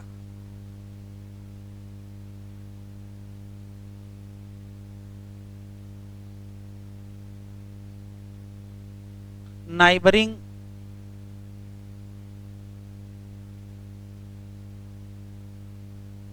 Non infected cell from virus infection.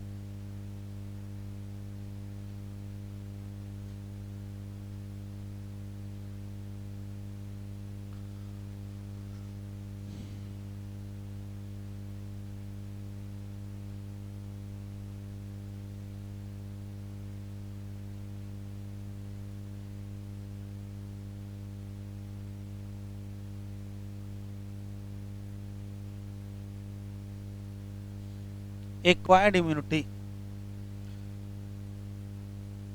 जरा इसका कॉन्सेप्ट देख लो। एक्वायर्ड का मतलब डेवलप होना, तो इम्यूनिटी डेवलप कैसे होती है जन्म के बाद, उसका तरीका समझ लीजिए क्या है। तो लिखिएगा नहीं। जैसे मान लेते हैं कि ये पर्टिकुलर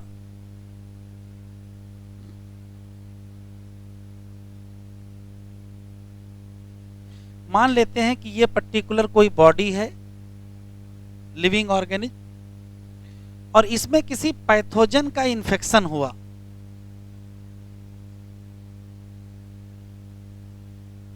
और ये फर्स्ट टाइम है, तो पैथोजन का इन्फेक्शन होगा, इस पैथोजन को पहचाना जाएगा, इसके खिलाफ एंटीबॉडी बनाई जाएंगी, पैथोजन मारा जाएगा। लेकिन इसमें टाइम लगेगा, क्योंकि पहली बार वो पैथोजन आया है, वो किस हथियार से मरेगा पता ही नहीं है। अलग अलग हथियार का इस्तेमाल करके देखा जाएगा, लेकिन मारा जाएगा। हो सकता है इस बीच में इस बॉडी को कोई बीमारी हो जाए। बीमारी अगर जानलेवा होगी तो दोबारा पैथोजन आने का नंबर ही नहीं बचा, बॉडी ही नहीं बची। लेकिन मान लेते हैं कि बीमारी इतनी खतरनाक नहीं हुई और पैथोजन मारा गया, बात खत्म। तो पहली बार इन्फेक्शन जब होता है तो हम लोगों की बॉडी जो रेस्पॉन्स देती है उसे कहते हैं प्राइमरी इम्यून रेस्पॉन्स। तो बॉडी क्या देगी?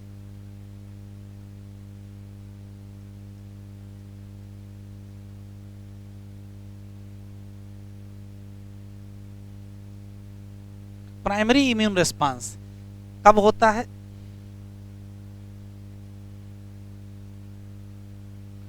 On first time exposure of pathogen. Primary immune response की भी लिखो नहीं, सुन लो, समझना है इसको। प्राइमरी इम्यून रिस्पांस की विशेष बात यह होती है कि यह स्लो रिस्पांस होता है, slow and low response. Slow भी होता है, लो भी होता है, मतलब कुछ ही एंटीबॉडी बनेगी विद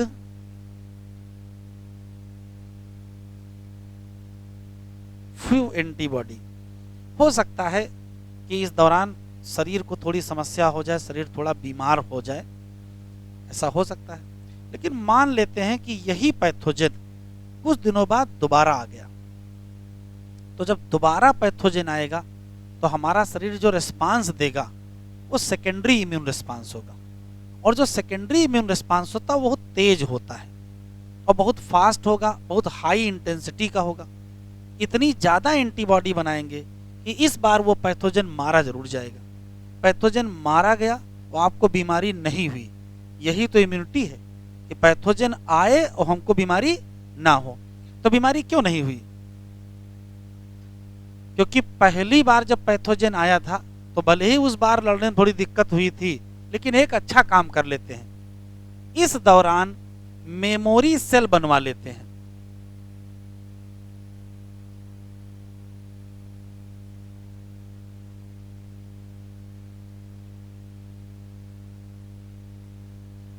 क्या बनवा लेते हैं? Memory cell. और फोटो खींच के रख लेते हैं, फिर थोड़े दिनों बाद सेम पैथोजन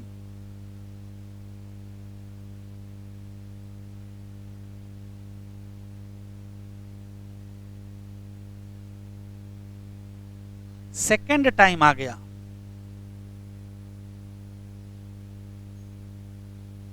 सेकेंड टाइम या सब्सीक्वेंट एक्सपोजर भी कह सकते हो, तो बॉडी फिर रिस्पांस देगी।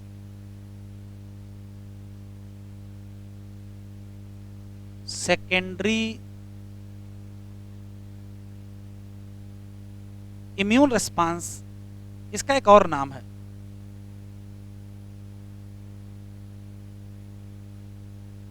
एनामनेस्टिक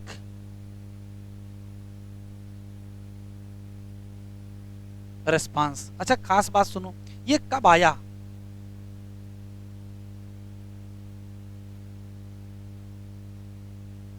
ऑन सब्सीक्वेंट एक्सपोजर ऑफ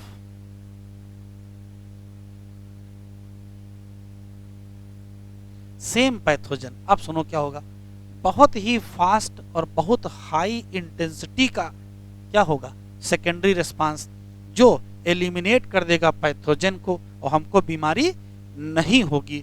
और यही क्या है, बीमारी पैथोजन आए और बीमारी ना हो, यही तो इम्यूनिटी है। तो ये इम्यूनिटी डेवलप हो गई। क्या होगा, fast and high intensity response with huge antibody। तो रिजल्ट क्या होगा,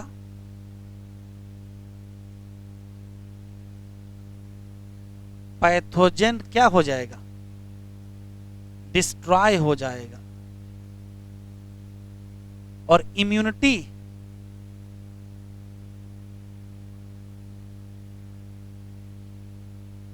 डेवलप हो जाएगी।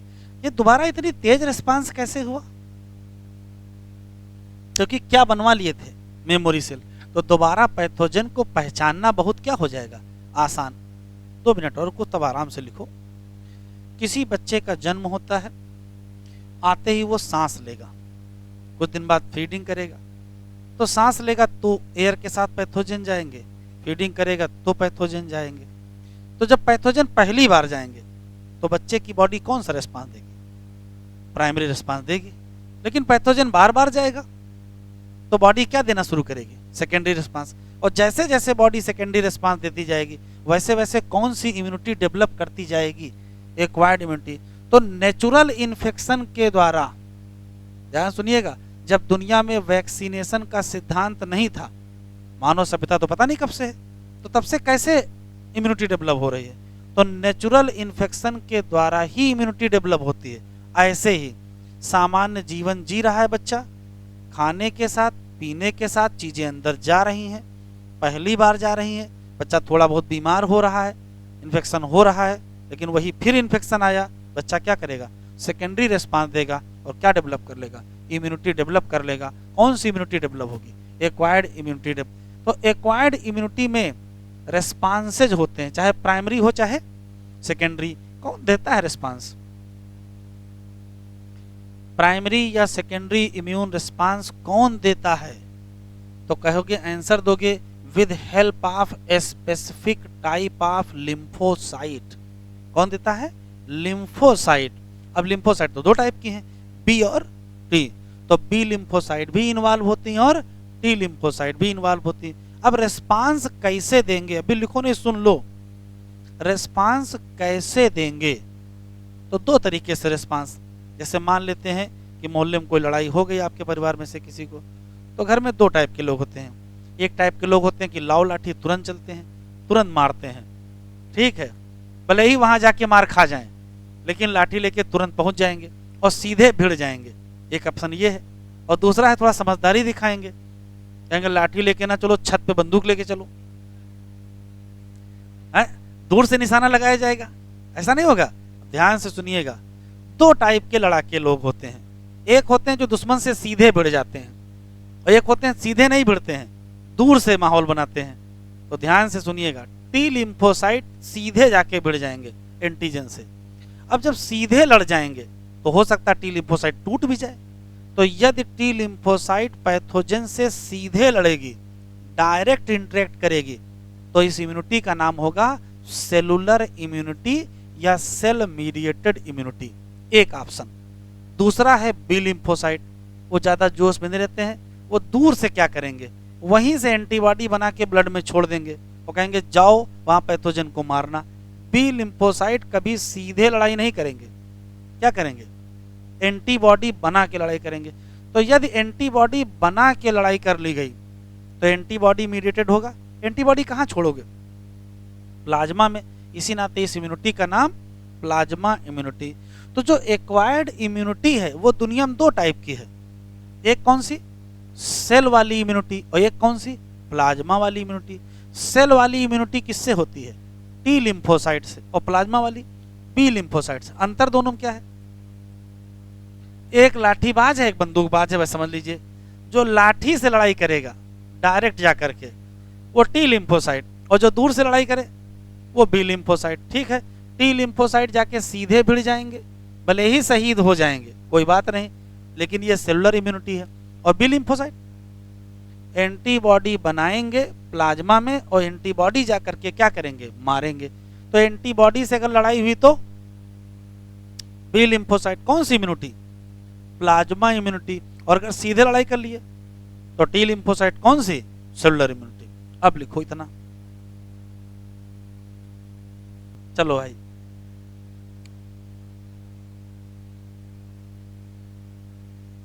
ह्यूज एंटीबॉडी, सही है, आगे लिखे। हाँ फिर से सुन ले काम की बातें। चाहे रिस्पांस प्राइमरी हो चाहे रिस्पांस सेकेंडरी हो, देगा कौन, स्पेशल टाइप ऑफ लिम्फोसाइट, पहला सवाल। दूसरा कौन सी, बी और पी। अगर इम्यून रिस्पांस बी लिम्फोसाइट ने दिया तो एंटीबॉडी बनाएंगे, प्लाज्मा में रिलीज करेंगे, नाम प्लाज्मा इम्यूनिटी या ह्यूमोरल इम्यूनिटी। ठीक, ये एंटीबॉडी क्या है, ये आर्मी है प्रोटीन, कैसे आगे बढ़ेंगे। अगर रिस्पांस किसने दिया, टी लिम्फोसाइट ने, तो डायरेक्ट इंटरेक्ट कर जाएंगे, नाम cellular immunity, cell mediated immunity. इसमें हो सकता है ये डिस्ट्रॉय भी हो जाएं, ये एंटीबॉडी नहीं बनाएंगे लेकिन ये मदद करेंगे एंटीबॉडी बनवाने में। हाँ एक और इम्पॉर्टेंट अच्छा सवाल है, अगर आपने आर्गन ट्रांसप्लांट करवाया है तो उसको रिजेक्ट कौन करता है, तो आंसर देंगे एक्वायर्ड इम्यूनिटी। अब एक्वायर में कौन करता है, तो सेल वाली की प्लाज्मा वाली, तो सेल वाली करती है। सेलुलर इम्यूनिटी ही क्या करती है, रिजेक्ट करती है। लिखो,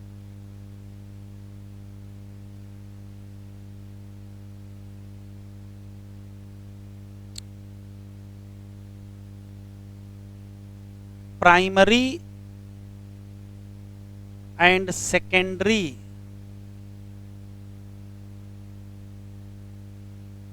immune response provided by या produced by a special lymphocyte, कौन सी, बी एंड टी। अब बातचीत ना करो भाई,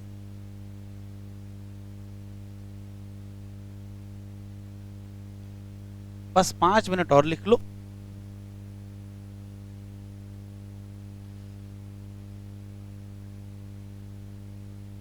immune response by B lymphocyte,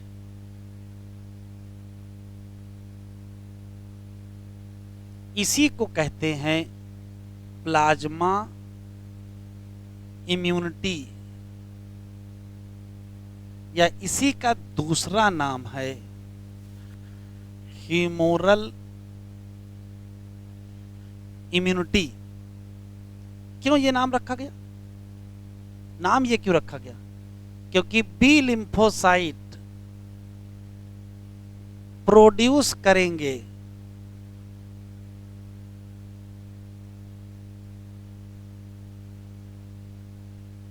antibody और रिलीज करेंगे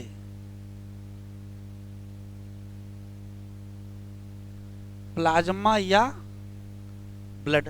और एंटीबॉडी क्या है? आर्मी ऑफ प्रोटीन है।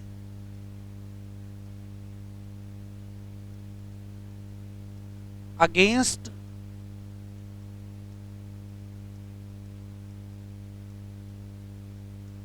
पैथोजन। लेकिन रिस्पांस तो ये भी देगा।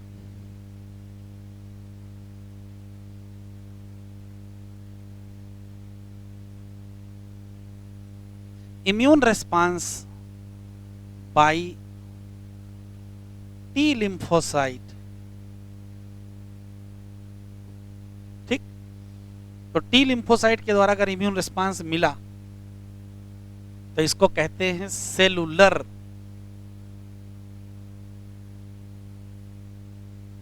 इम्यूनिटी या सेल मीडिएटेड इम्यूनिटी।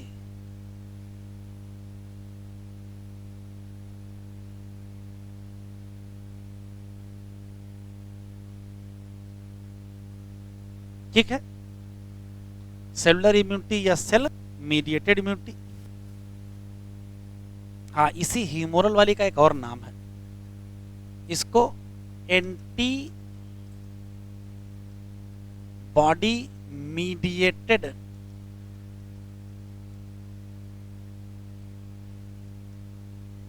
इम्यूनिटी भी कहते हैं। अच्छा, इनकी खास बात क्या है? ये नहीं बनाएंगे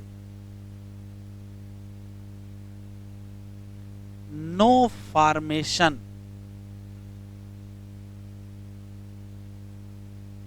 ऑफ एंटीबॉडी। तो करेंगे क्या? हेल्प इन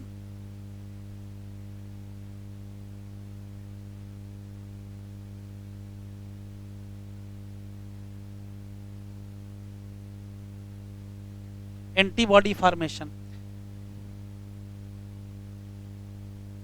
ये डायरेक्ट इन्वॉल्व होंगे, डायरेक्ट इंटरैक्ट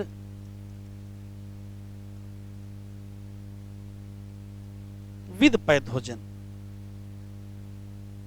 एक और काम करेंगे, सेल मीडिएटेड इम्यूनिटी ही ये पता करती है कि कौन सेल्फ है कौन सेल्फ नहीं है।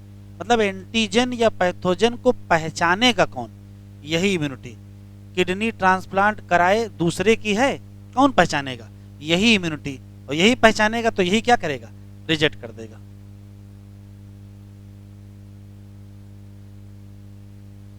ये बताओ, ट्रांसप्लांटेशन के लिए आर्गन कहां से लाओगे? तो ऐसे ही किसी से भी नहीं लेंगे, प्रिफर करेंगे क्लोज रिलेटिव को। क्यों? दो चीजें, टिश्यू मैच होना चाहिए और ग्रुप मैचिंग के लिए, तभी चांस ऑफ रिजेक्शन क्या होगा? कम। रिजेक्ट तो तब भी होगी। ठीक है, उसका हल क्या है? तो इम्यूनो सप्रेसिव ड्रग। बस 3-4 लाइनें लिखना और यहां तक हो गया।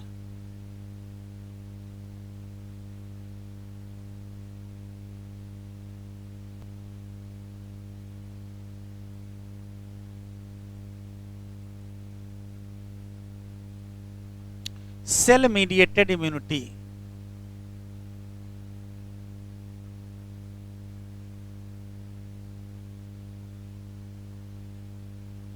For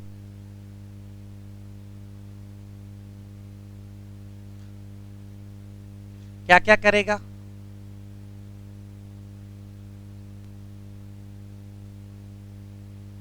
recognition of antigen. Antigen को रिकॉग्नाइज यही करेगा।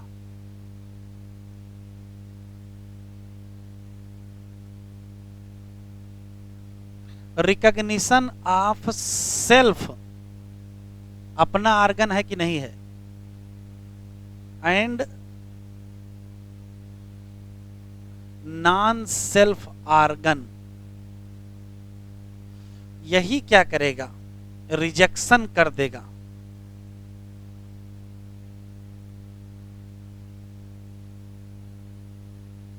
इसका ट्रांसप्लांटेड आर्गन, ये बताओ कौन रिकॉग्नाइज करता है? तो ये स्पेशल क्वेश्चन एनसीईआरटी में लिखा नहीं, याद रखिएगा। बाई T4 सेल या हेल्पर टी सेल। और रिजेक्शन कौन करता है? बाई T1 सेल या cytotoxic T cell.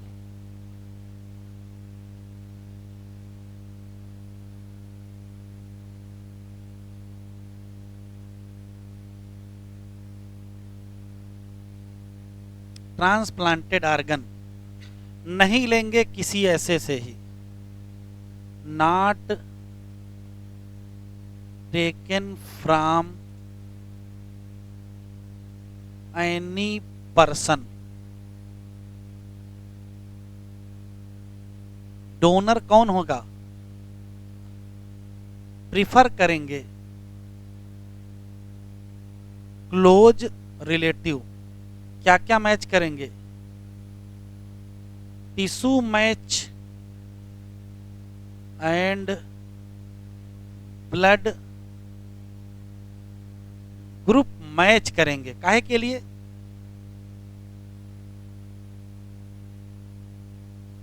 Minimise rejection. आखिरी लाइन क्या लेंगे?